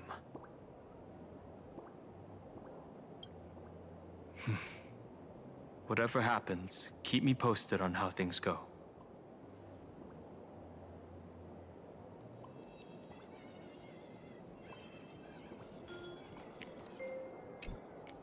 Greetings, Benefactor. It's been many days since we met in Penacony, and I've been thinking of you day and night. Though my skills are meager, Madame Yao praised my resolve to kill my enemies, saying that was just the variable she sought. That's why she assigned me to temporarily serve under her command for this expedition. And look at that. It's brought us back together again. What fortune. I wished I could travel with you longer back in Penacony, Benefactor. After all, I've yet to reclaim the opportunities Phantilia stole from me. Hard to say. Like the divinations she casts, she's a riddle shrouded in fog. Apart from the ever-absent Patina Justice, she's likely the most mysterious of the Arbiter Generals. I'm sure there's no mortal danger. Please forgive my jest, Benefactor. Being around Madame Yao has gotten me into the habit of cracking jokes all the time. Her actions may seem inscrutable, but she always provides what you need ahead of time. That's why even those who grumble still carry out her orders with diligence. In truth, doesn't she seem more like a shrewd merchant than a diviner? But then, when have any Arbiter Generals ever been ordinary? Don't go back on your word, Benefactor. We can find a local bar and share a drink while we chat. Madame Yao instructed me to meet her at our agreed spot if she disappears. It's growing late, so I'll take my leave now.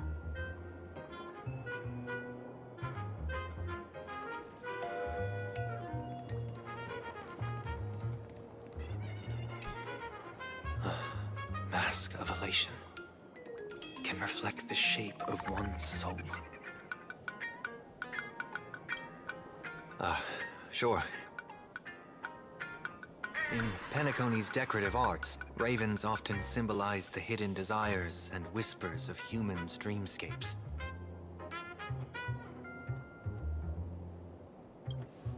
Don't worry, I once tried to ascend to godhood myself. I won't be dazzled by the honor of an audience with a deity. Taking part in this grand event is also about gaining a deeper understanding of this Arcadia. Just as one cannot miss the Charmony Festival when visiting Penacony.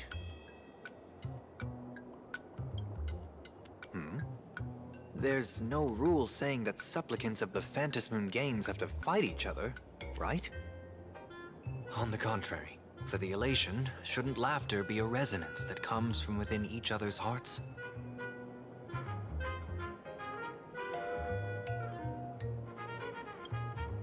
After putting it on, I seem to hear curious voices. The mask whispers to me, urging me to show my elation to the god, to create miracles that will make the people of the Arcadia laugh with joy.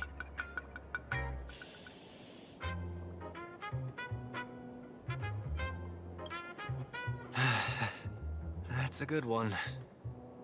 When that general, Yao Guang, shows up again, I should discuss our collaboration plans with her. Good luck.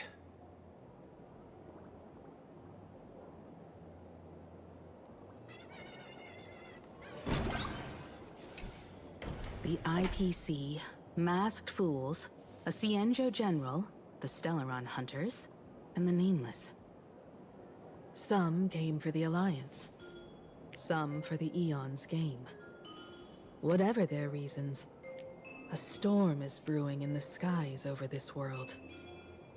But at least we got some good news. Sunday has joined the Phantasmoon Games. He can help us in our showdown against Sparksy. Let's rendezvous with Sparkle at the tavern. We must uncover why Sparksy entered the Phantasmoon Games, and what sort of Sparksicon she's got planned for Graphia Academy.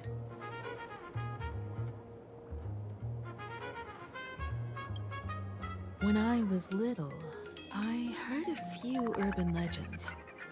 They say the entrance to the tavern exists behind every single door in this land.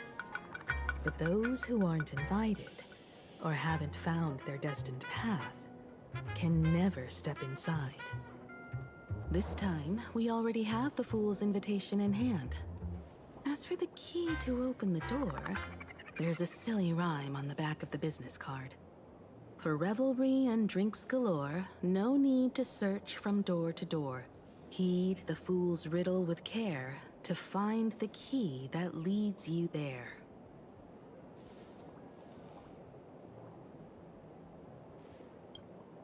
So, about the fool's riddle, got any leads?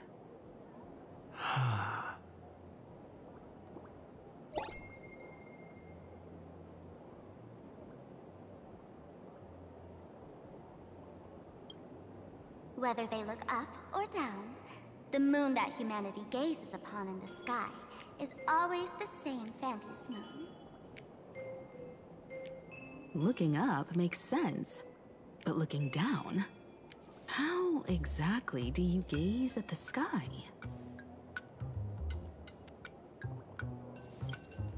Oh, it seems fate ties you to the tavern. I get it now. The answer is Dovebrook.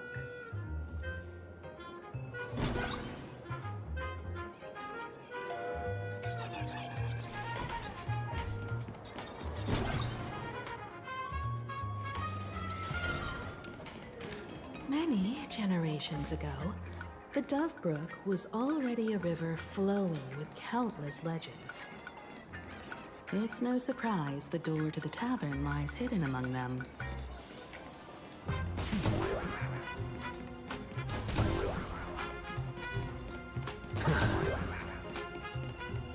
Legend has it that the master painter Graphia once drew water from the Dovebrook to wash her paintbrushes.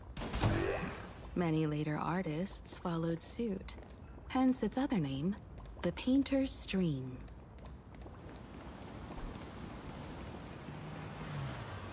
Looking at Dovebrook's scenery, memories from my student days just come flooding back. They're not exactly interesting memories. Back then, Dovebrook District was teeming with gangs. There were hooligans running around everywhere, and some really loved messing with the students. I was taller than my peers, and happened to be training in martial arts. To stand up for my juniors, I would occasionally get into scraps with the thugs on the streets. The people who fell into the Dovebrook River would cover the surface like bean sprouts in noodle soup. It all feels like it was just yesterday.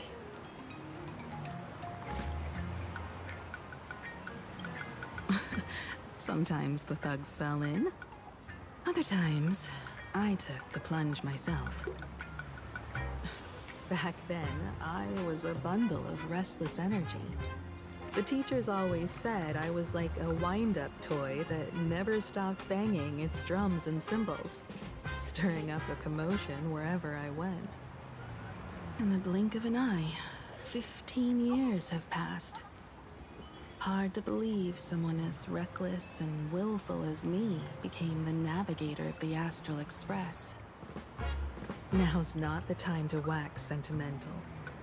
We've reached the banks of the Dovebrook. So, where's the tavern entrance hidden?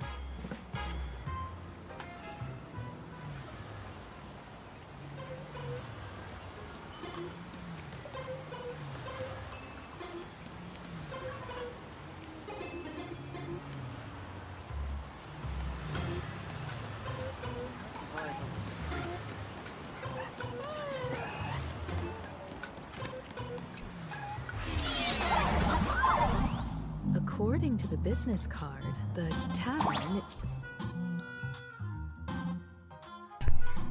In Interplanar Jump, there are special water surfaces. Some special imaginae, such as platforms with eyes, will appear in the water's reflection, where Trailblazemon can stand on and use them for exploring more areas.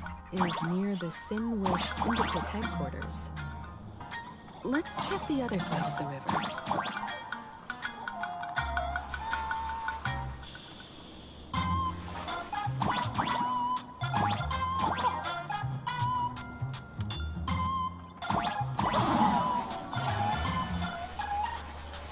Well, that could happen.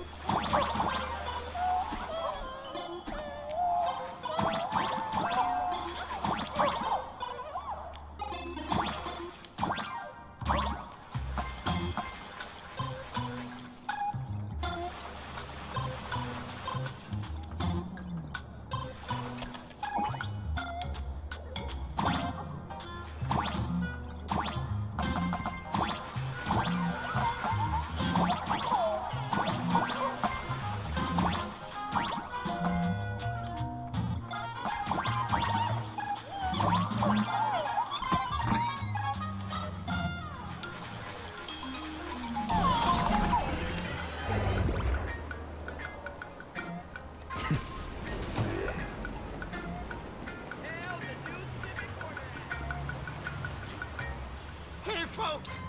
Have y'all heard the joke about the Dove Brook? Yeah, one day, a criminal escaped from prison. He ran for his life, but just when freedom seemed within reach, the Dove Brook blocked his path. With his pursuers closing in, the man prayed to the river. I am hammered by the law, stained with filth. Oh, pure flowing waters, please do not swallow me. A voice from the Dove Brook replied, there's a pedestal of light upon the water. Step on it and you can cross. Criminal wept. What pedestal of light? It's only the moon mirrored on the water, an image that shatters at a touch. If I step on it, I'll fall in and drown. Guess how the Dove Brook answered him. The Dove Brook said, you're not hammered at all. Otherwise, how could you still tell the moon from a pedestal? It's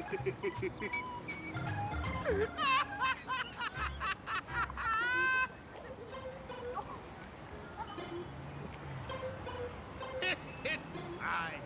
You don't have to buy me a drink as long as I can make you laugh.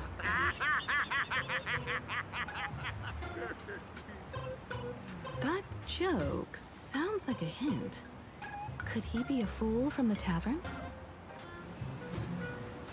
Maybe if we find the fragile moon he mentioned, we'll find the way into the tavern.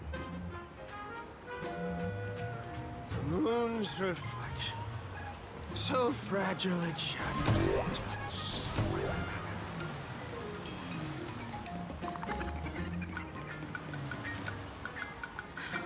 Sparkle's riddle says this. Whether looking up or down, they all see the same phantom moon when gazing at the sky. We've gazed at the sky already, so next...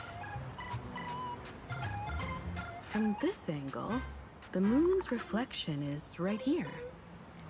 It does look strange in the water. If what the card says is true, and the fool's riddle is the key to entering the tavern, then this moon must be the door lock. Come on, let's take a closer look at this strange moon.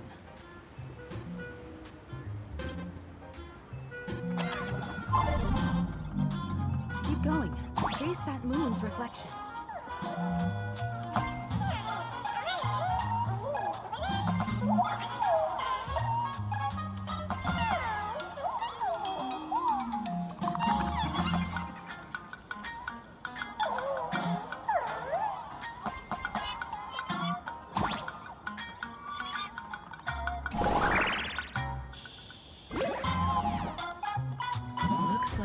fools are guarding the moon. Shatter the moon, and we're one step closer to the tavern.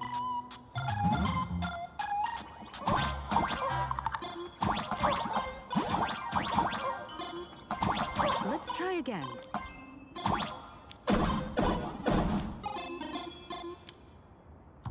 Something's back there. Is that a key?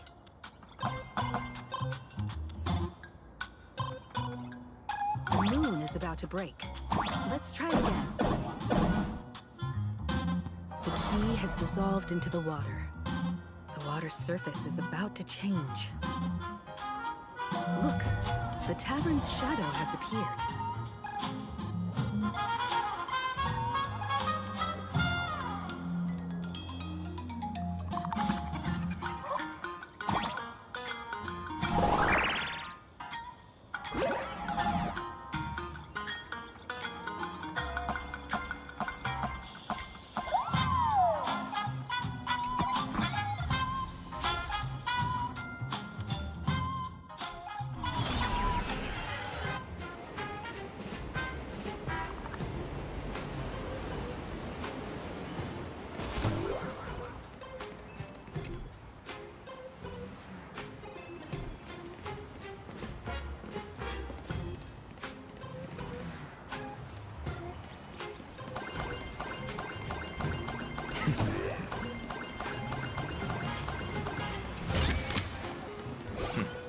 Go melt it down.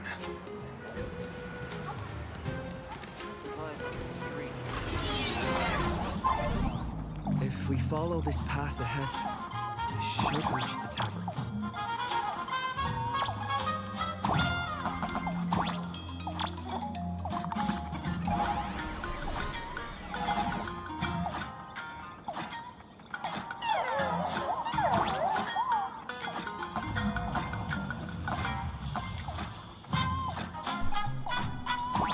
Watch out! Nice. I almost forgot. You're a full-fledged trailblazer now. I'm really enjoying these puzzles.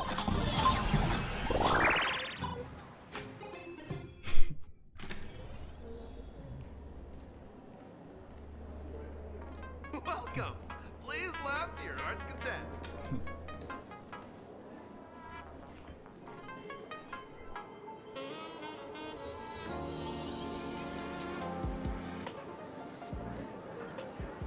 So this is the World's End Tavern.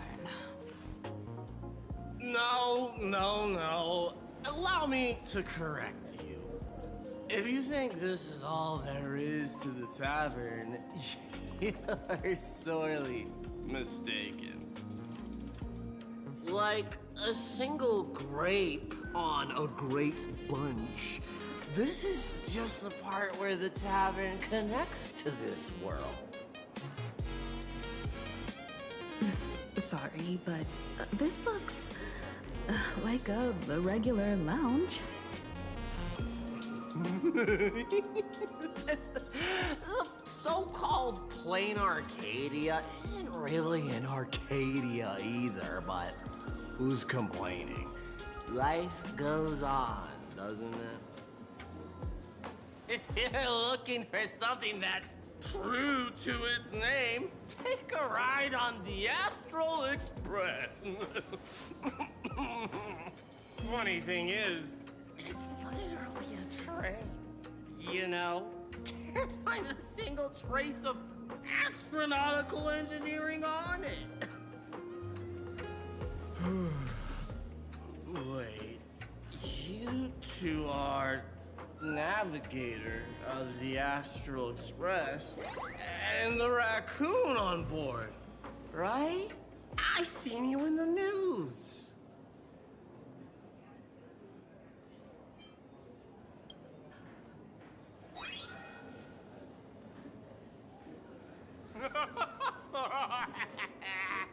Friends, a big shot is here. A real knee slapper incoming. Really? From the Express? You're not so freaking way enthusiast, are you? Express folks come to the tavern too? Do they even have a sense of humor? Can I get your autograph? Sorry to soil my foot. I'll never wash it again. Everyone, curb your curiosity. These two are my guests. Even the most mischievous among you should know when to stop and mind your manners.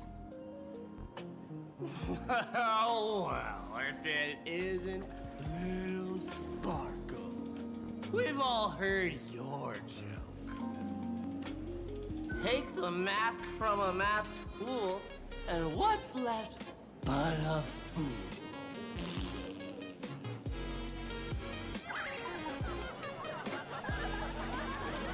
Oh my!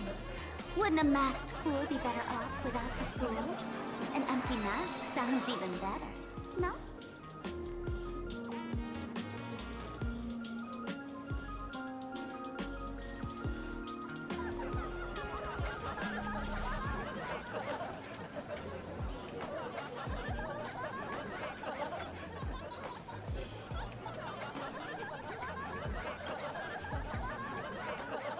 Don't take an idiot's words too seriously. Unless you want to join them.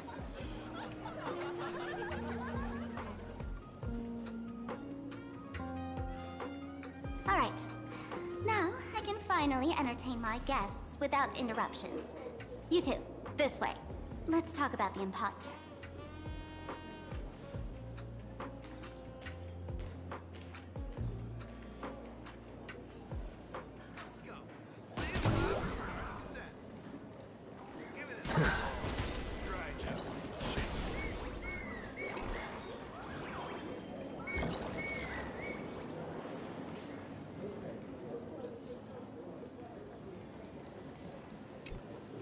All right, you two. First round's on me. What'll it be?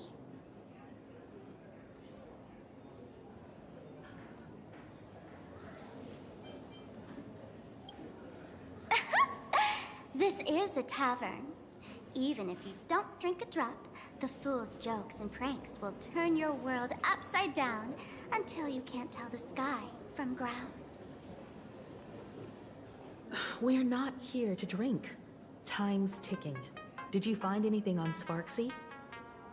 Don't pull a long face. You'll sour the vintage in the cask. While you were gone, diligent little Sparkle was gathering intel non-stop and didn't waste a single minute. Sparksy. She did come here disguised as me. I called Giovanni. You might not remember him. He's the poor sap who drew the short straw to manage the storage area recently. All Gio told me that a week ago, I came here and took a few things. Among them was a vial of mimetic virus. A mimetic virus. No wonder she could take over Graphia Academy and distort Marge and Weld's cognition, making them believe they're a student and teacher.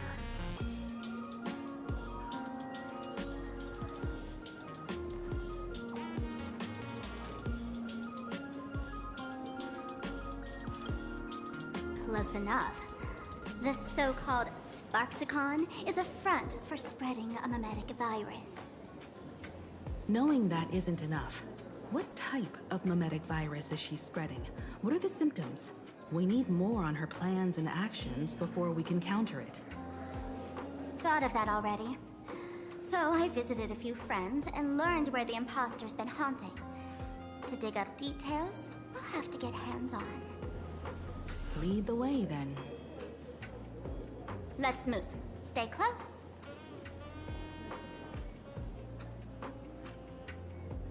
I'm still underage. I can't touch the terrible jokes.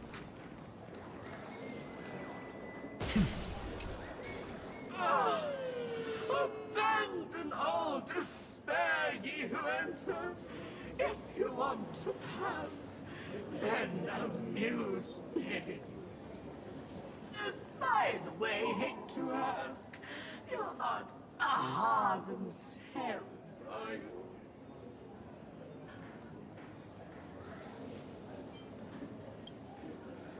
Now you're not a ha? You got that smooth talker air, but you're not. If you were a ha, a wave of your hand would cure my memory. You can't do that, can you? Isn't this the Tavern of the Elation? Don't you welcome the laughter, gracing you with their presence? You're wrong. It's not that they are welcome. See that? The fools put up a sign over there. Aha! And morning actors stay clear from the door. Stay clear! Ridiculous as it sounds, it's true. After 666 invitations to Aha went unanswered, the younger fools voted to expel the laughter from the Path of Elation. Oh, I get it. It's like students expelling a teacher from a classroom. The action is meaningless. The message is loud and clear, though. All right, Mr. Doorway. I assure you that none of us three is Aha, and none is a morning actor. Oh, it's Sparkle. Is it really Sparkle? It's not someone else pretending to be Sparkle. I can't tell, and I don't care. Listen up, gray-haired lad. If you want me to open, pay the toll with saying a joke. I've been waiting for the one joke that can cure my melancholy. Now, amuse me.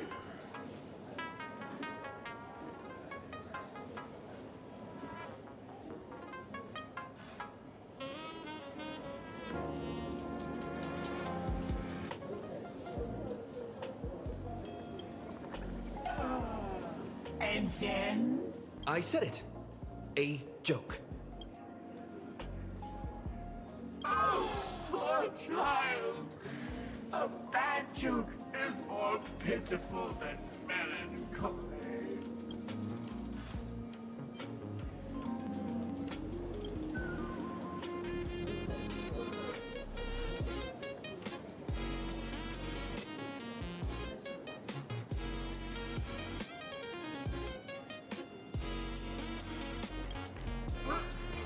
What are you going to do? I'm gonna break you open. Well, I knew it was gonna come to this. All the talking doors that I've seen over the years, I've been wanting to do this for a long time.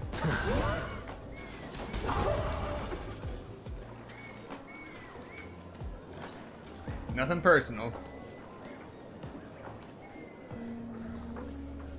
Didn't expect you to have the pull to get me into the tavern. As expected of a detective's assistant.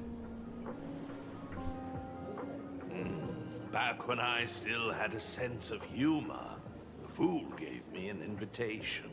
You can thank him for that. You're really going to see the Stellaron Hunter case through? They can only pay you in dirty money, you know. What else can I do? The boys need the money. Credits aren't black or white, they're ones and zeros.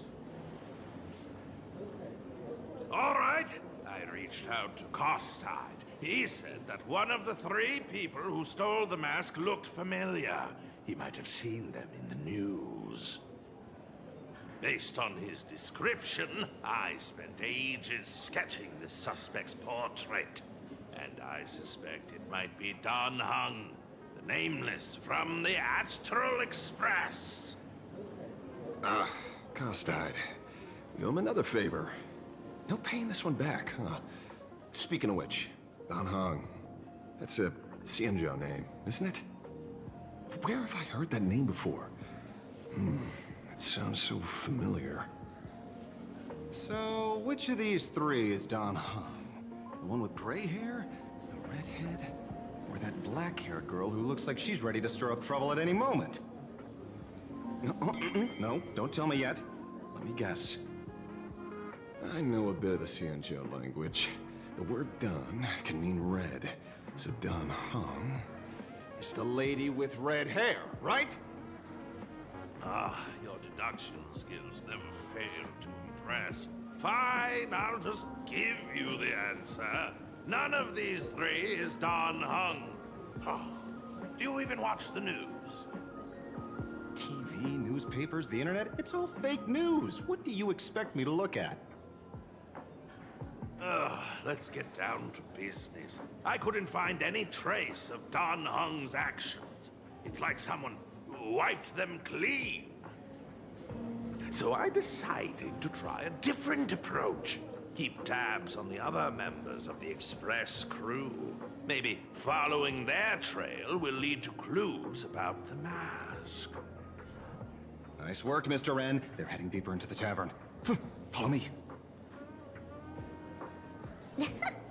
I see, gray hair. The tavern not inviting you sooner was their loss. Come on in.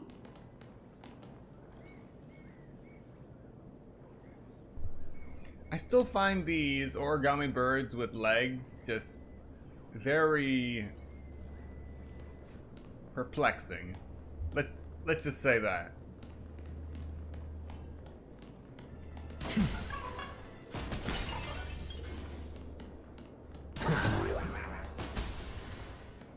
Is the drink in these barrels really brewed from jokes? Yep. You know your stuff, man. Just heard some rumors, that's all. Hey, Bubbles could learn a thing or two.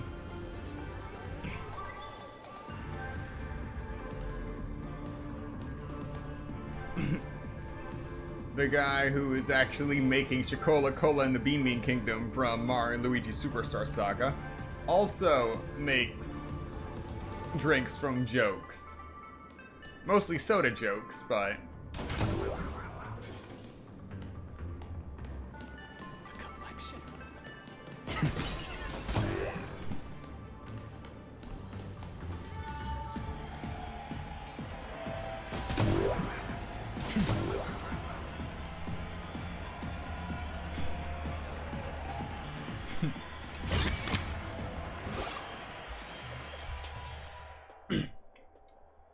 Nameless Wispe guides direction.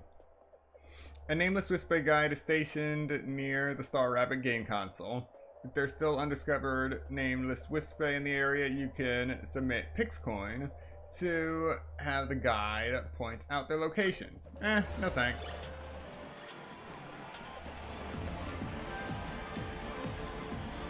Where's this?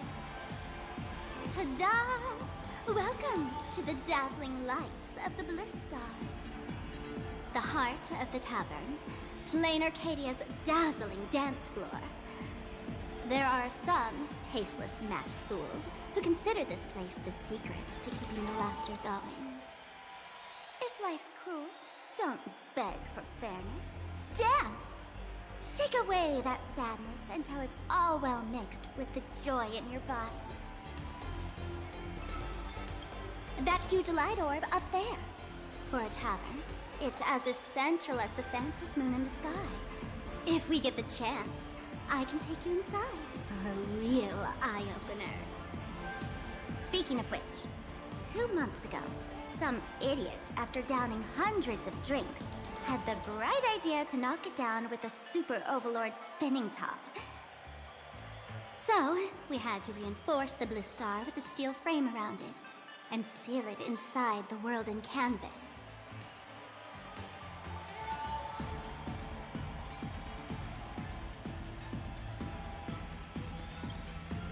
You know how the masked fools are. Spiking drinks with hot sauce and tossing firecrackers down the toilet. Being a drinksmith is a tough gig. No one volunteers. Since Braji vanished, the fools have been drawing lots to take turns as temporary drinksmiths. This fool you're talking about, it wouldn't happen to be Sparksy, would it? If it were, I'd already be tied to that light orb as the scapegoat.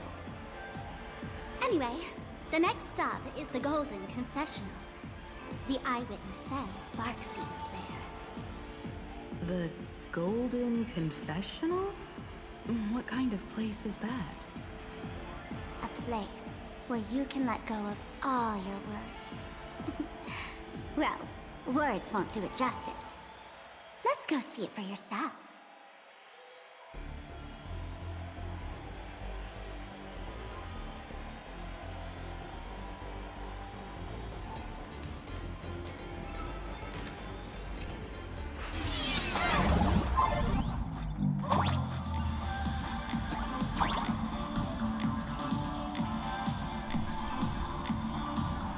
Press the bottom right corner to enter the performance interface. Let me show you how to open a path.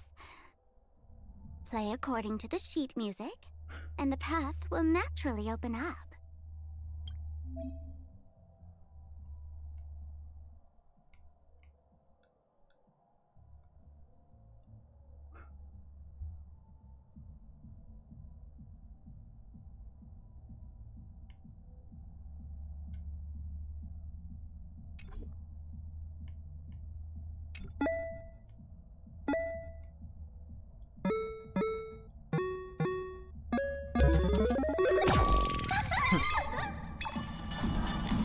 The steel frame actually opened.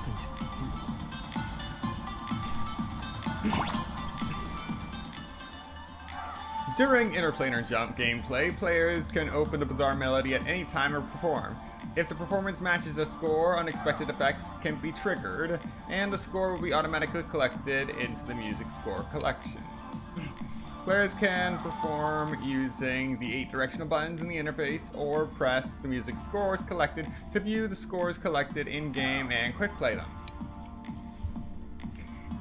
In the worlds affected by interplayer jump, there are hidden scores composed of special sequences that you'll need to discover through various means. Whether or not you actually find the scores in-game, you can trigger their effects as long as you play these special scores correctly within bizarre melody. So you could just wing it. The wrist bay here actually changed color with the lights. Just another night at the tavern. Fun, right?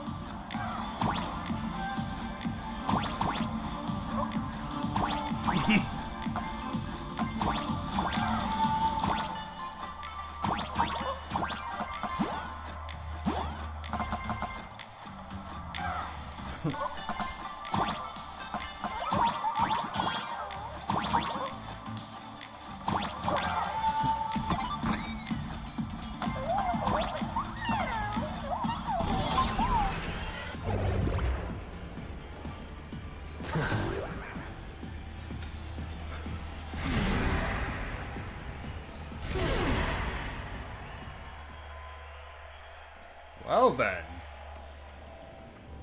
Nice. Please laugh. He'll do anything to get you to laugh. So many sinks? Why bring us here? I was really hoping this wasn't what I think it was.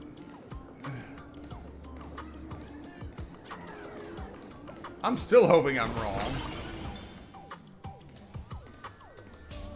Oh, you have got to be kidding me. Witnesses say a week ago, I came to the bar, knocked back a few shots of Bomb's first drop, then headed here. The Golden Confessional is an emergency shelter for fools who've had one drink too many. Here, we shed our excess baggage before marching light-footed into the next second.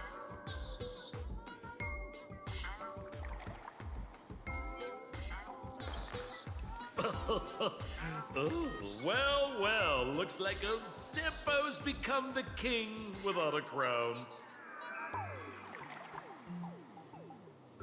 Well, if it isn't my old friend. Sparkle said you'd be coming to the tavern. Old Sampo's heart is bursting with joy. And a teensy bit of sorrow. How did Sparkle beat me to inviting my #1 buddy to the tavern for a drink?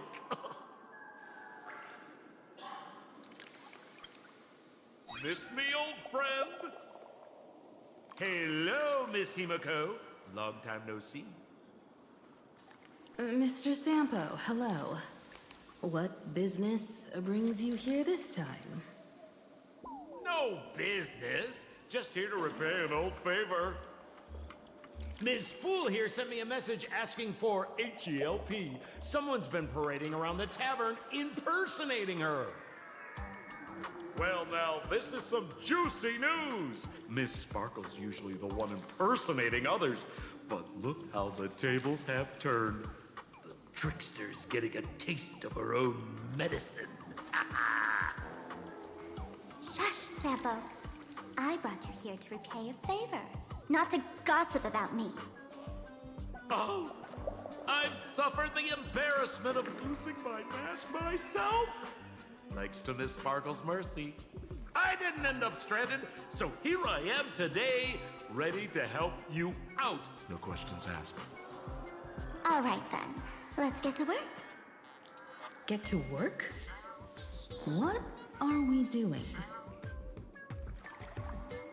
Naturally, we'll fish around in these thrones where humans dump their worries and find the worries that Miss Sparksy left behind.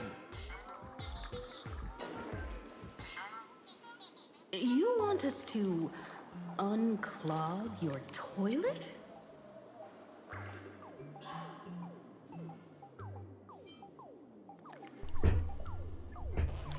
Don't make this kind of joke. Come on. I so don't need this. I'm not joking. Don't be too shocked, you two. Let me share a little secret about how we masked fools stay mentally healthy. You know, I doubt that mental Drink a healthiness. mood lifter like Bomb's first drop, and all the harmful memoria in your body, you know, the pain, the worries, gets purged in one go. Uh-huh. That's how fools pull pranks and have a blast without a shred of guilt. That's messed up on a number of levels. So, all that memoria has settled under this bathroom. And you want to sift through it to find Sparksy's worries. And catch her thoughts before she acts? If luck's on our side, maybe we'll even dig up the secret to beating her. What's wrong, ma'am? You don't look so hot. I've got no objection to the task, but doing this barehanded, I refuse. Oh, don't worry. When has old Sempo ever come unprepared? Trust me, I won't let you get off that easy. Emotional impact drill. Sorry. Wrong gadget. Oh, this one. Hey, have you heard of a dowsing rod? Well, forget it. I'll spare you the theory. Oh, I tuned the drill bit to resonate with Sparkle's temperament. It'll drill out memoria fountains with similar emotions. But fair warning, use it carefully. It's been a week since Sparksy was here. Keep your guard up in case something else comes bursting out. Well, if you ask me, leave it to luck. We don't have time for luck. My radar says that pompous imposter would pick the highest spot to vent. Exactly. The Golden Throne. Give it a try.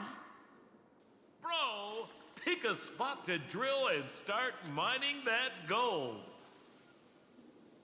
Sampo, does this thing even work?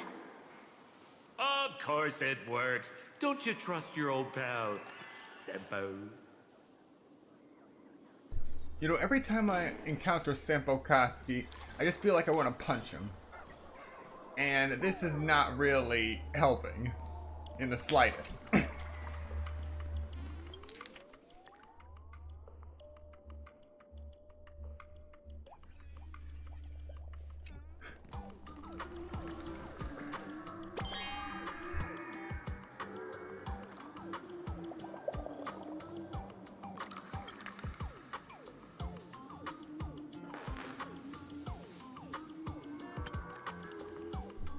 Every atom that makes it up came from neutron star collisions and supernova bursts. Yet the masked fools forged these precious tears of the stars, the vessels, to hold human worries. Perhaps in their eyes, this was their way of playing a cosmic joke. You notice a problem. Compared to the towering throne, you're way too small to reach up and dip the drill bit into the water. Sample? How did you get up there just now?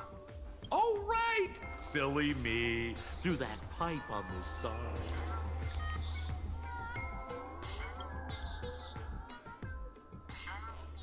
You know, it's a miracle that a masked fool has connected these pipes to the actual plumbing as a joke.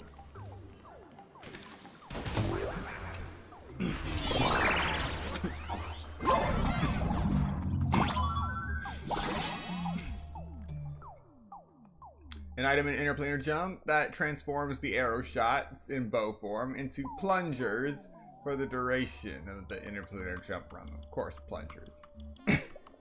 Which means that the plumbing actually is connected to these pipes. I'm just gonna stop talking. Plungers can be attached to the sides of certain platforms and will move along with them. Its original bow and arrow effect maintenance unchanged. What's this? A plunger?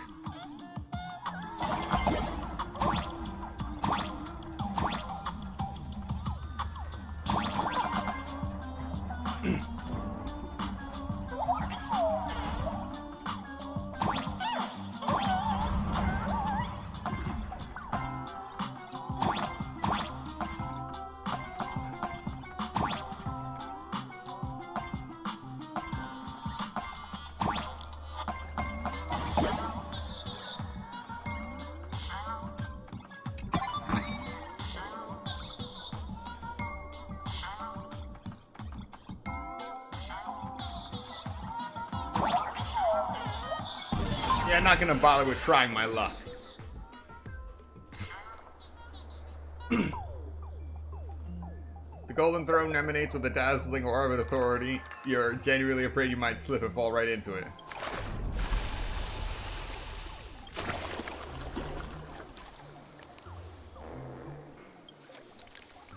See? What did I tell you? The imposter's worries have appeared.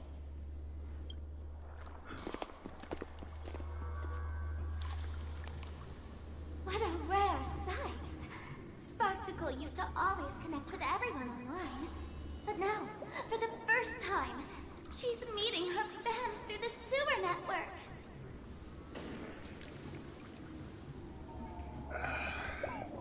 I really want this to be over. Sorry, but we're your haters. Come clean now. What are you planning to do with that mimetic virus you stole? Use Sparksicon as a front to turn everyone into mindless zombies or dancing monkeys? How could I ever harm my dearest, most beloved fans? You took an entire school of teachers and students hostage and turned them into your puppets to help you enter the Phantasmoon games. You're going to argue that you did it all for them? Of course I did. From the very first day I was created, I've been doing exactly what my creator asked of me. Listening to every fan's questions, empathizing with their pain and troubles. They feel insecure about being ordinary, cry when ignored by those they like, and strive to stand out because they desperately want others' approval. Sparksy hears every wish, and she answers. During these Phantasmoon games, I'll grant their wishes through the ceremony of the Master of Elation.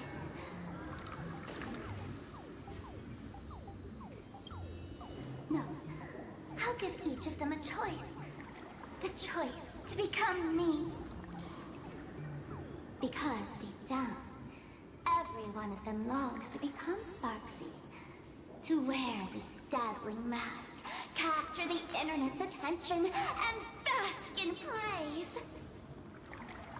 You must have heard that saying.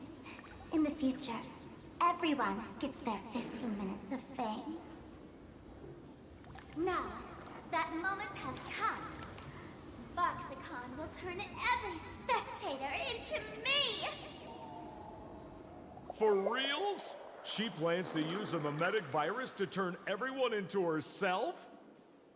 Oh, the answer was right there in the riddle all along. You know, I gotta say, that's very Sparkle. As expected of my imposter, you're absolutely bonkers!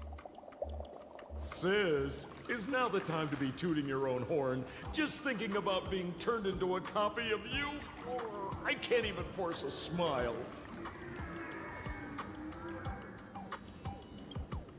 Oh?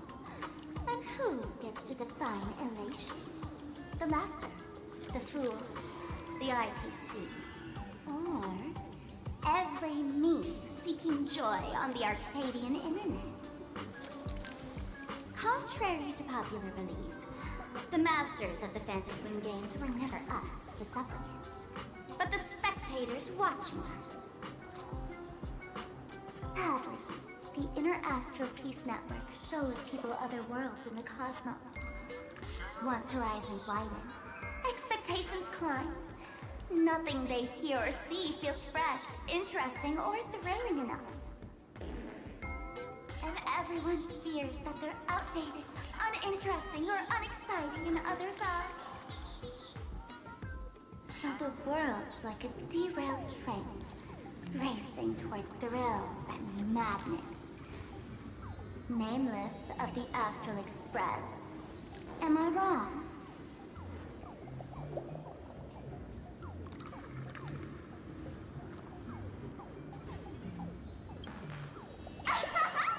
Bingo! You got it. I'm a part of her. Wherever there's a screen, wherever my audience is, my eyes and ears will be there too. I want to see how far you in this outdated model can go. The harder you struggle, the more spectacular it'll be when I live stream the Astral Express crew's derailment at Sparksicon! I'm looking forward to your resistance, Nameless. Oh, heads up, everyone! She's getting serious.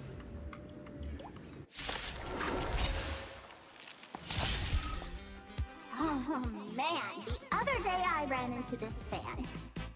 They insisted on showing me some gallows humor, jokes we found online, saying they were absolutely hilarious. But all he did was show me a video of someone being killed by the Antimatter Legion, then burst out laughing. Come, let's all enjoy this gallows humor together! No rush. And have some sunshine. Thank you. May this And I'll give dispel you the what gloom, you need. Restore the skies. Stars, shine for the heroes. Root here. That kinda hurts.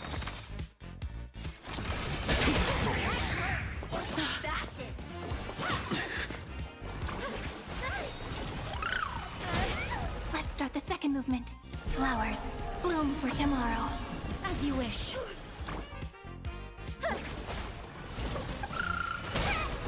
Something out of nothing. Insanity.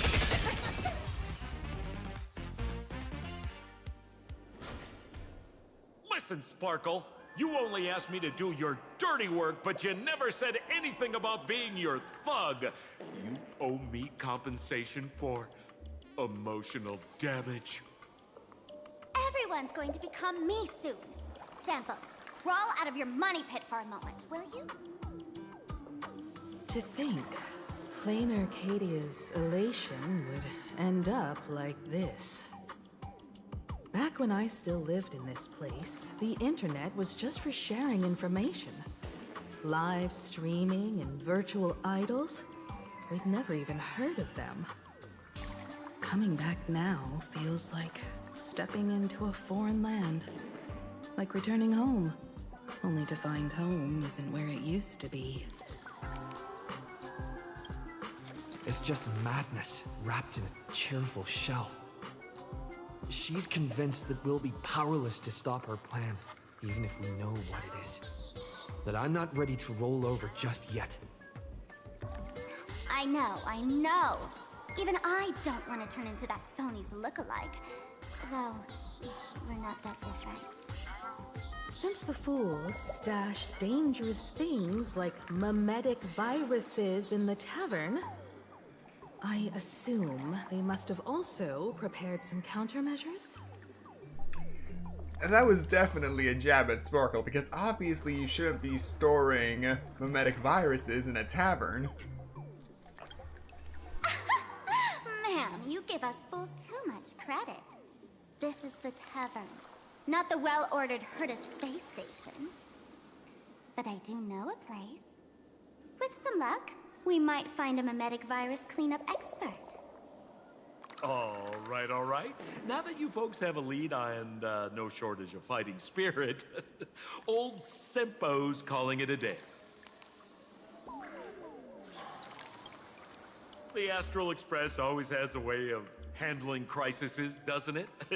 With big shots here, a sidekick like me doesn't need to steal the spotlight.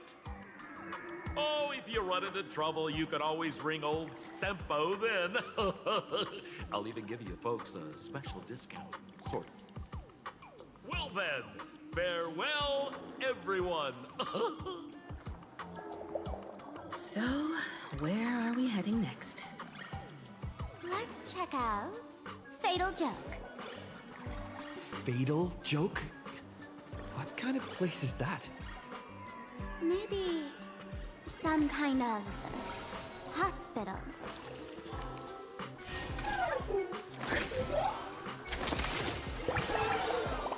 Why would you stick there, of all places?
Really? Was that necessary?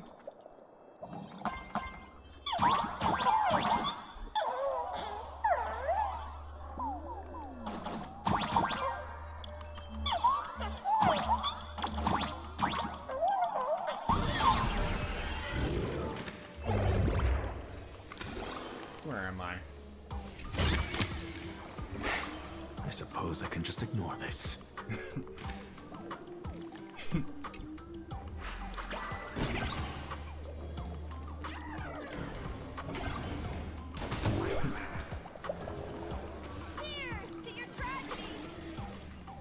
Of today's bad taste jokes.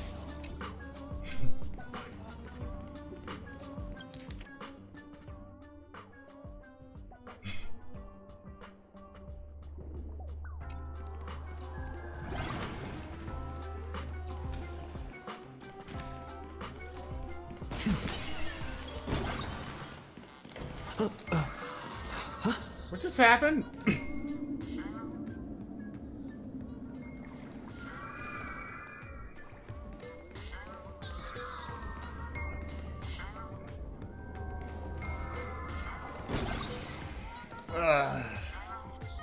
More mind games.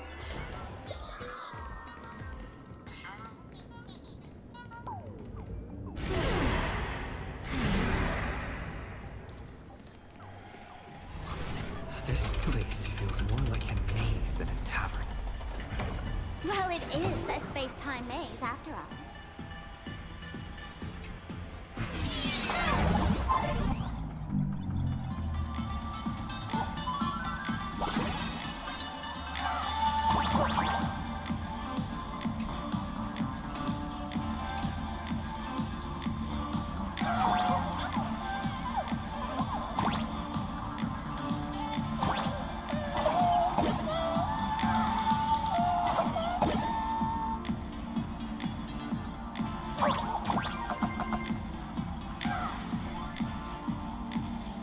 Man, I really wish we had one of these light orbs on the Express.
Attention patients, please refrain from eating beef hot pot in the hallway.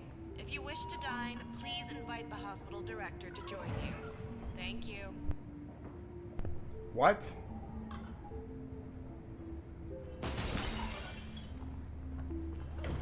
I'm extra sick. Criminal spinach everyone I see. Go melt it down.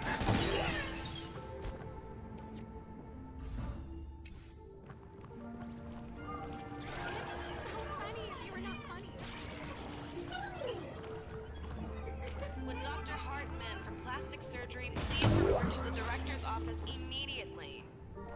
This hospital doesn't even have a plastic surgery department. Who on earth are you?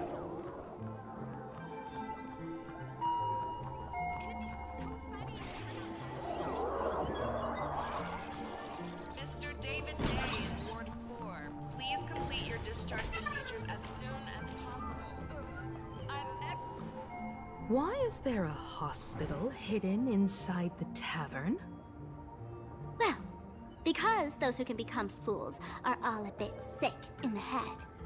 Not your regular headaches and fevers, but matters of the heart. Every time someone goes bonkers and stirs up trouble in the tavern, like scattering nosewalker parasite ticks in every corner, or spiking the beer barrels with truth serum that makes people spew insults. For each time the whole place goes topsy-turvy, there's always some fool who, in the spirit of elation, volunteers to treat them. Yep, they get sent right here to Fatal Joke. Strange. Why isn't there even a fake doctor around today?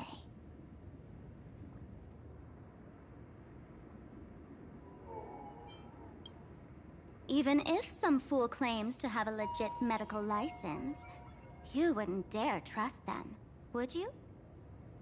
Attention patients, please refrain from eating beef hot pot in the hallway. If you wish to dine, please invite the hospital director to join you. Thank you. Would Dr. Hartman from plastic surgery please report to the director's office immediately? This hospital doesn't even have a plastic surgery department. Who on earth are you? Dr. Zhongshan from mental health care, please report to exam room 1. We're one player short for cards. Thank you. Is this a theater or a hospital? Alert. Patient detected ahead.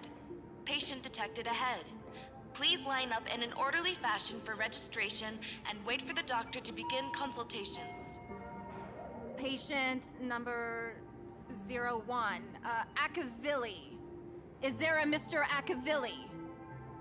Mr. Akavilli, diagnosed with Stellaron symptoms per the records. Are you present? Please proceed to exam room 1. They called you by name, Mr. Akavilli? You might as well go take a look.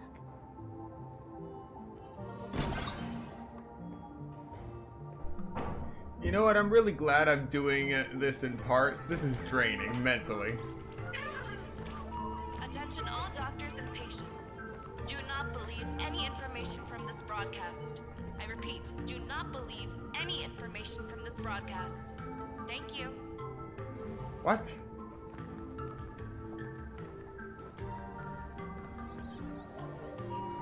You're finally back, Akavilli.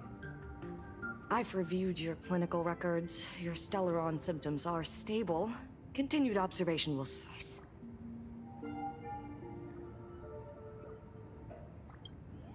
I'm your presiding physician. Good news for you. You don't need to rush into treatment just yet.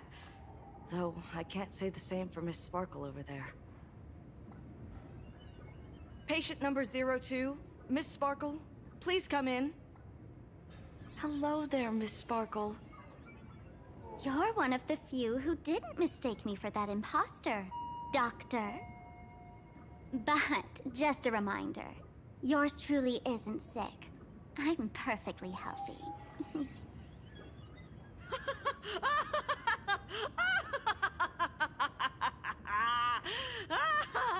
Oh, everyone who comes here says they're perfectly healthy. I've seen so many patients, and you're among the most severe.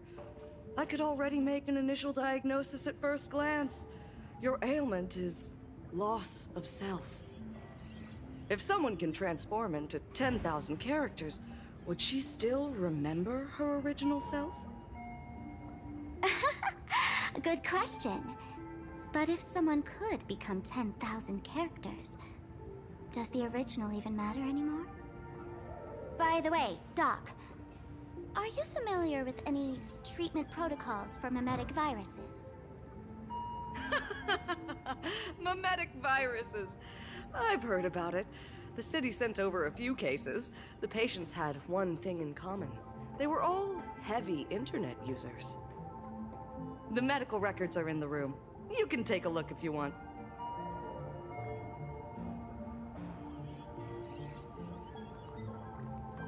The medical records are in the room. Is this Dual-Mention City? How is that possible? The tavern's spatial structure is bizarre to begin with. It's not that strange to see Dual-Mention City here.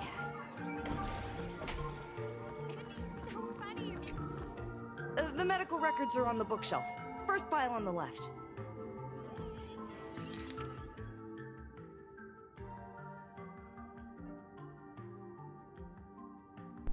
All right. Please be coherent. Please be coherent. Please be coherent. Sparksy virus cases and treatment plans. Affected by supplicant Sparksy, the Sparksy virus is spreading outwards from Grappy Academy to surrounding areas. The Department of Aberrant Defense has activated the Phantasmoon Games Emergency Response Plan.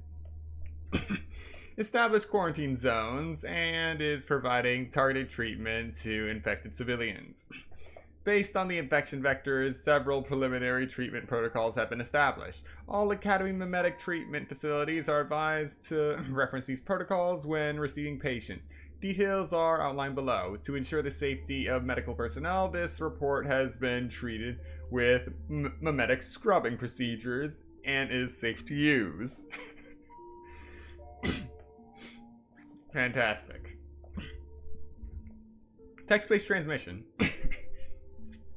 Infection vector and symptoms. The Sparksy virus possesses the ability to spread through written text. Upon viewing and comprehending virus-laden text, the mimetic agent infiltrates the patient's self-awareness, causing them to continuously repeat phrases such as "I love Sparksicle" and "I want to become Sparksicle." The condition worsens with each repetition, gradually transforming their self-awareness into that of Sparksicle. It should be noted that patients infected via text are highly likely to have been exposed to compound infections of both auditory and visual mimetic vectors. Soundproofing measures must be strictly implemented during treatment. Treatment plan. Immediately isolate the patient to prevent secondary exposure to the mimetic virus.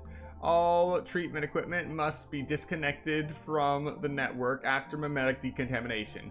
Then, following the standard prescription procedures for textual memes, inject the patient with massive amounts of redundant, harmless information to dilute and overwrite the Sparksy virus in the patient's cognition. Text frequency should be maintained between 22 to 26 characters per second, with each treatment session controlled within 0.5 system hours. Audio transmission. Infected method and symptoms. The least harmful variant with distinct phrase differentiation. In Phase 1, after hearing specific trigger words, Sparksicle invaded the auditory system, replacing all information the patient hears with Sparksicle. In Phase 2, all sounds produced by the patient are replaced with Sparksicle, and they become contagious. The transmission method at this phase is extremely covert. For example, patients will hide Sparksicle within fragmented speech, using patterns like, hey, what should we have for dinner tonight? How about spaghetti and meatballs with sickle sauce? Please exercise extreme caution. So audio mimetic viruses can be split in half and still have the same effect? Interesting. Treatment plan. Expose the patient to high noise environments. This will continuously disrupt the normal functioning of their auditory organs. No need to worry about damage to the patient. We've imported advanced medical equipment from the International Peace Corporation. There won't be any permanent residual damage. Permanent is the key word. There will be damage. You'll heal in time. Then the correction device will be used to control the patient's vocal organs and force them to read Intellitron basic emotion test and explain the rules until the patient is free from mimetic influence. Visual transmission. Infection pathways and symptoms. High-risk infection type. When the patient is exposed to patterns containing the Sparksy virus on the network, their cognition will rapidly become infected. Memes will cover their visual senses, causing the patient to perceive all faces as Sparksy, and their own face will also shift into being Sparksy.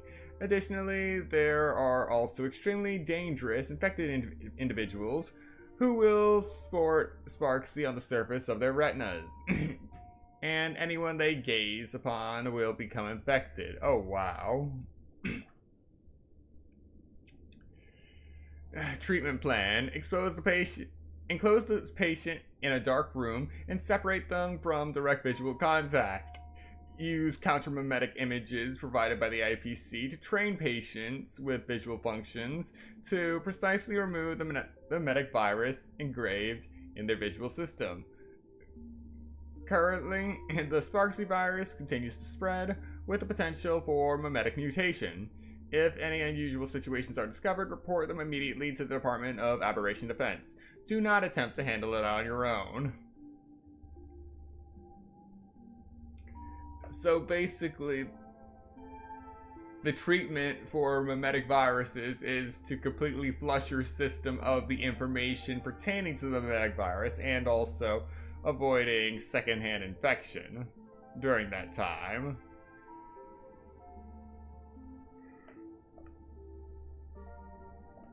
Alright, at least it had reasonable information, coherent information. Are there already victims in the city? To eliminate the mimetic virus, helping Patient Zero face reality is a crucial phase of the treatment. Huh? What's happening? You've never been to Fatal Joke before? That's not surprising. I don't spend much time at the tavern. And to reiterate, I'm perfectly healthy. I love patients who deny their illness. I'll personally shatter their self-confidence. Miss Sparkle, I'm going to write up a detailed diagnosis report for you. In the meantime, why don't you chat with your fellow patients who share your affliction? Gray hair, let's go. I don't want to waste any more time with this quack. Miss Sparkle. Sparkle, you're back! You seem happy. Yeah, I'm keeping my spirits high, just like she asked. Sparkle, Sparkle! You're the one who told me that a smiling mask will never have bad luck, aren't you? This world doesn't want to see too much sadness, cruelty, rage, or pain. You told me that I just need to smile, no matter what. I did everything you asked. But why did you abandon me? Right now, I just want to scream, to cry, to shout. I just want to devour you all. Just how many masks have you thrown away? Don't worry about it. Everyone sheds just as many versions of themselves in a lifetime.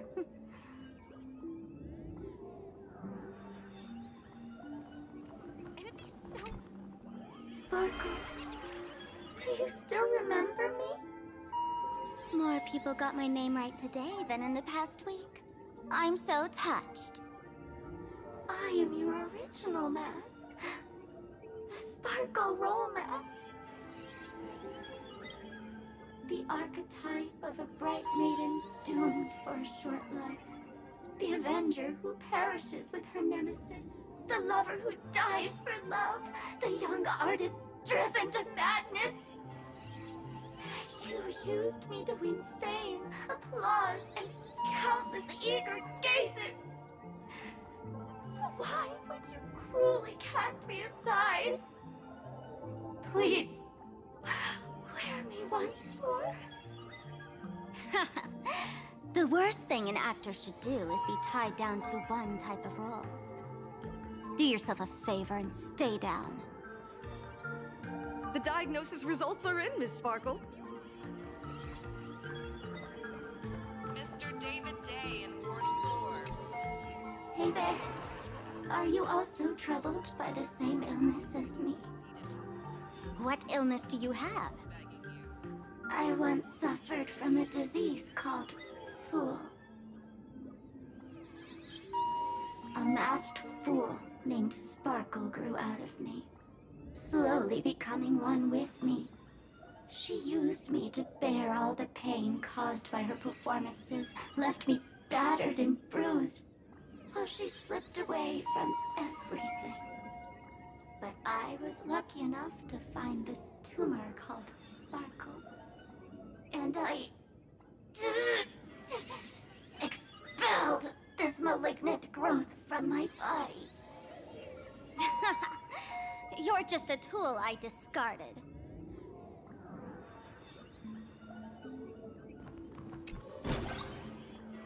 Miss Sparkle, I have your results. Your main components are madness, humor, and a theatrical personality. Unfortunately, the proportions are badly imbalanced.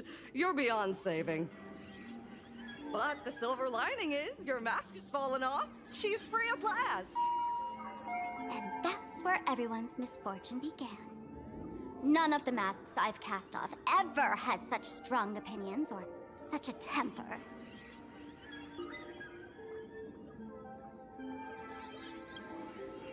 She no longer needs to be corroded by your cancer of rationality. Now she can do anything that you wanted to do but didn't dare to do. Ha! As if there's anything Miss Sparkle wouldn't dare to do. For example, you don't dare wear any one mask for too long. Like a butterfly shedding old skin, you keep discarding every mask just so you won't be defined or bound by them. You're afraid to stop, to be stuck in some stereotype. You're afraid that one day you won't be elating enough. That's why you drew Miss Sparksy and became her online. As a dazzling mask, everyone confides in her. Everyone wants to be her. Everyone feeds her their clever ideas. You thought this would inject new life into your elation. But sadly, once the mask is on you, you become its accessory. People care only about the image the mask paints. No one cares about the you beneath. And that is why she came to life. Human recognition and desire will flow through the internet, providing nourishment for her to bloom. She'll become a bewitching flower, conforming to everyone's wishes, letting them wear her, become her, and blossom across all of plain Arcadia. What a beautiful sight. Stop? You mean treat? Yes? Cremate Sparkle. That's the best treatment I can prescribe. And here I thought you had something clever. After all, there's only one radical cure for all suffering. Make oneself disappear, right? Miss Sparkle, don't think I'm joking around with you. I only misbehave outside the tavern. But here, I am a doctor, without quotation marks. My treatment is real and effective. Generally, when a fool vanishes, their mask loses its power and becomes a dead thing. You're two sides of the same coin, after all. But as for Sparksy, I can't say for sure. During SparksyCon, she'll be worn by millions of ordinary people in plain Arcadia, feeding her with sustenance and strength. Your window of opportunity is therefore fleeting. Go on, lie down on that bed and say goodbye to your friends. Press that button and the nurse will come wheel you away. There's a door in the tavern that absolutely positively leads to a still-burning star in Siduni Rama. The nurse will send you there, and that'll be the end of it. I'm sorry, what? And if I say no? Then I'll have to be impolite.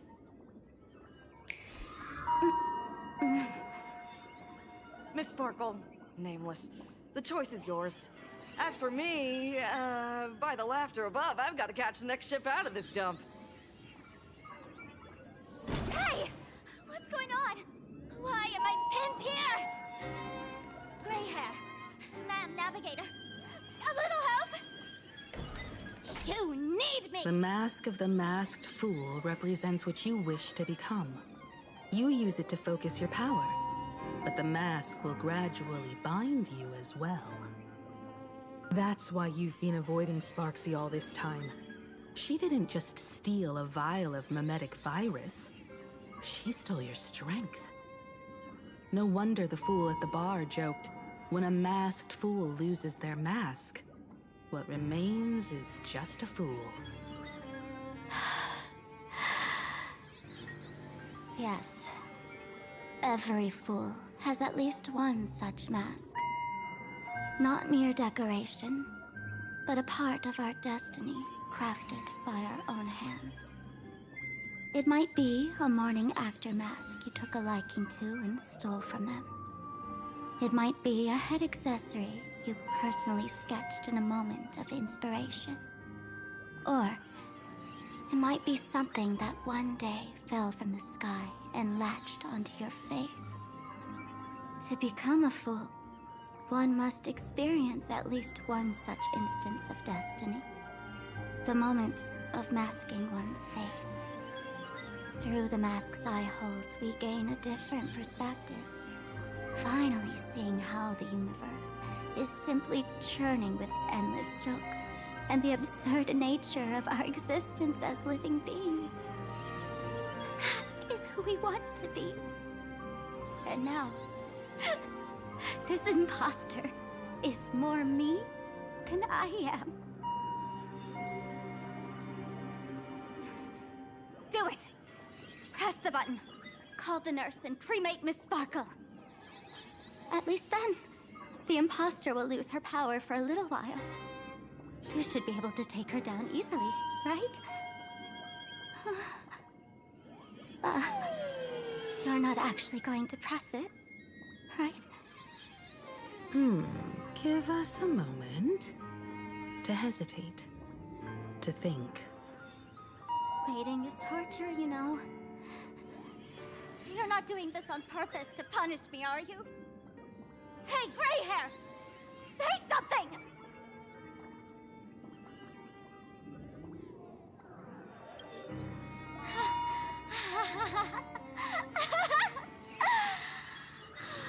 I knew it.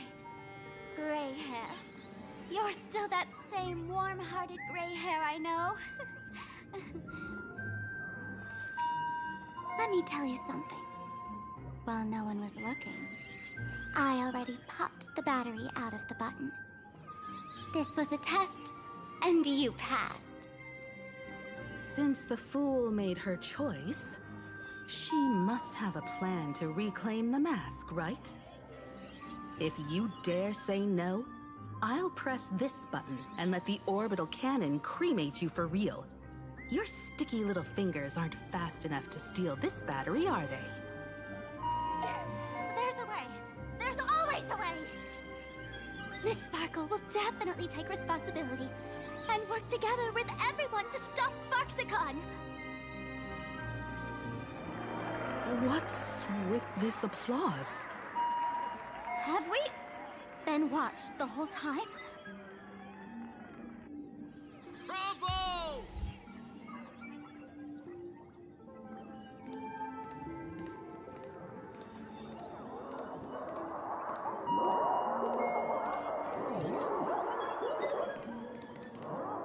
There is no way. Oh, come on! So the audience watched our every move in that treatment? Is this a hospital or a theater? That's life for you. While there's life, there's judgment.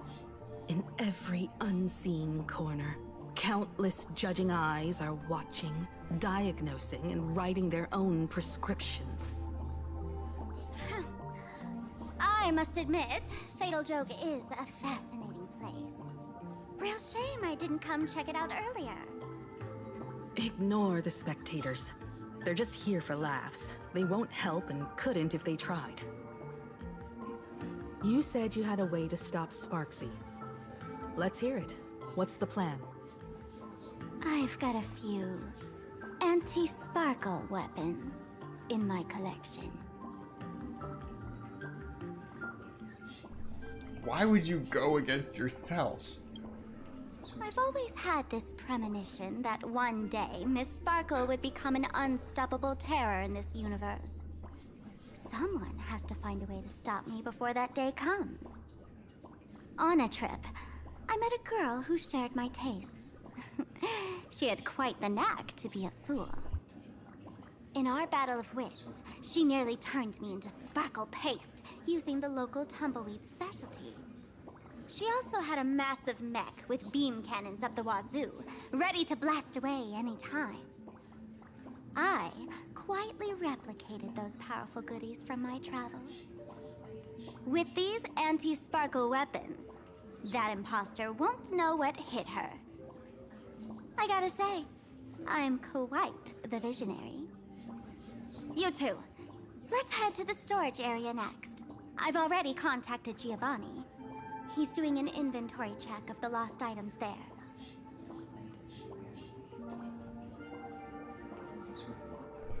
Alright, this is a good place to stop. I did not expect the live audience. All things are connected by origin. Thank you so much to everyone who came to watch this stream today.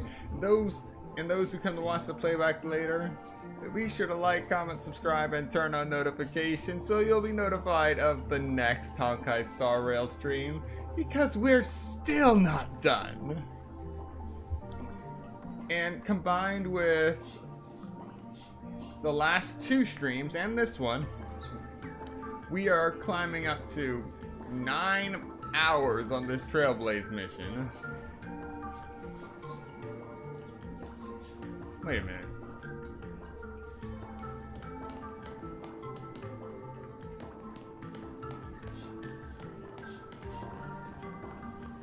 This is the stage where no one can predict.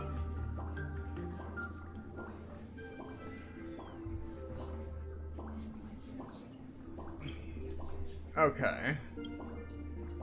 Alright, I suppose that makes sense. Coming here with a delegation.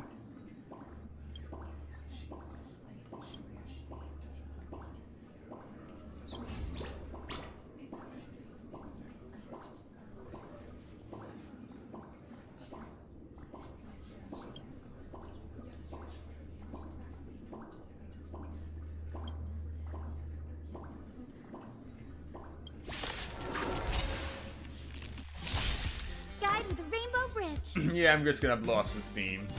Have some sunshine. Thank you. May this And I'll give you what you need. restore the skies. Thank you. And I'll give you what you need. Flowers. Bloom for tomorrow. Look, with this divine power, I reforge all things. Insanity.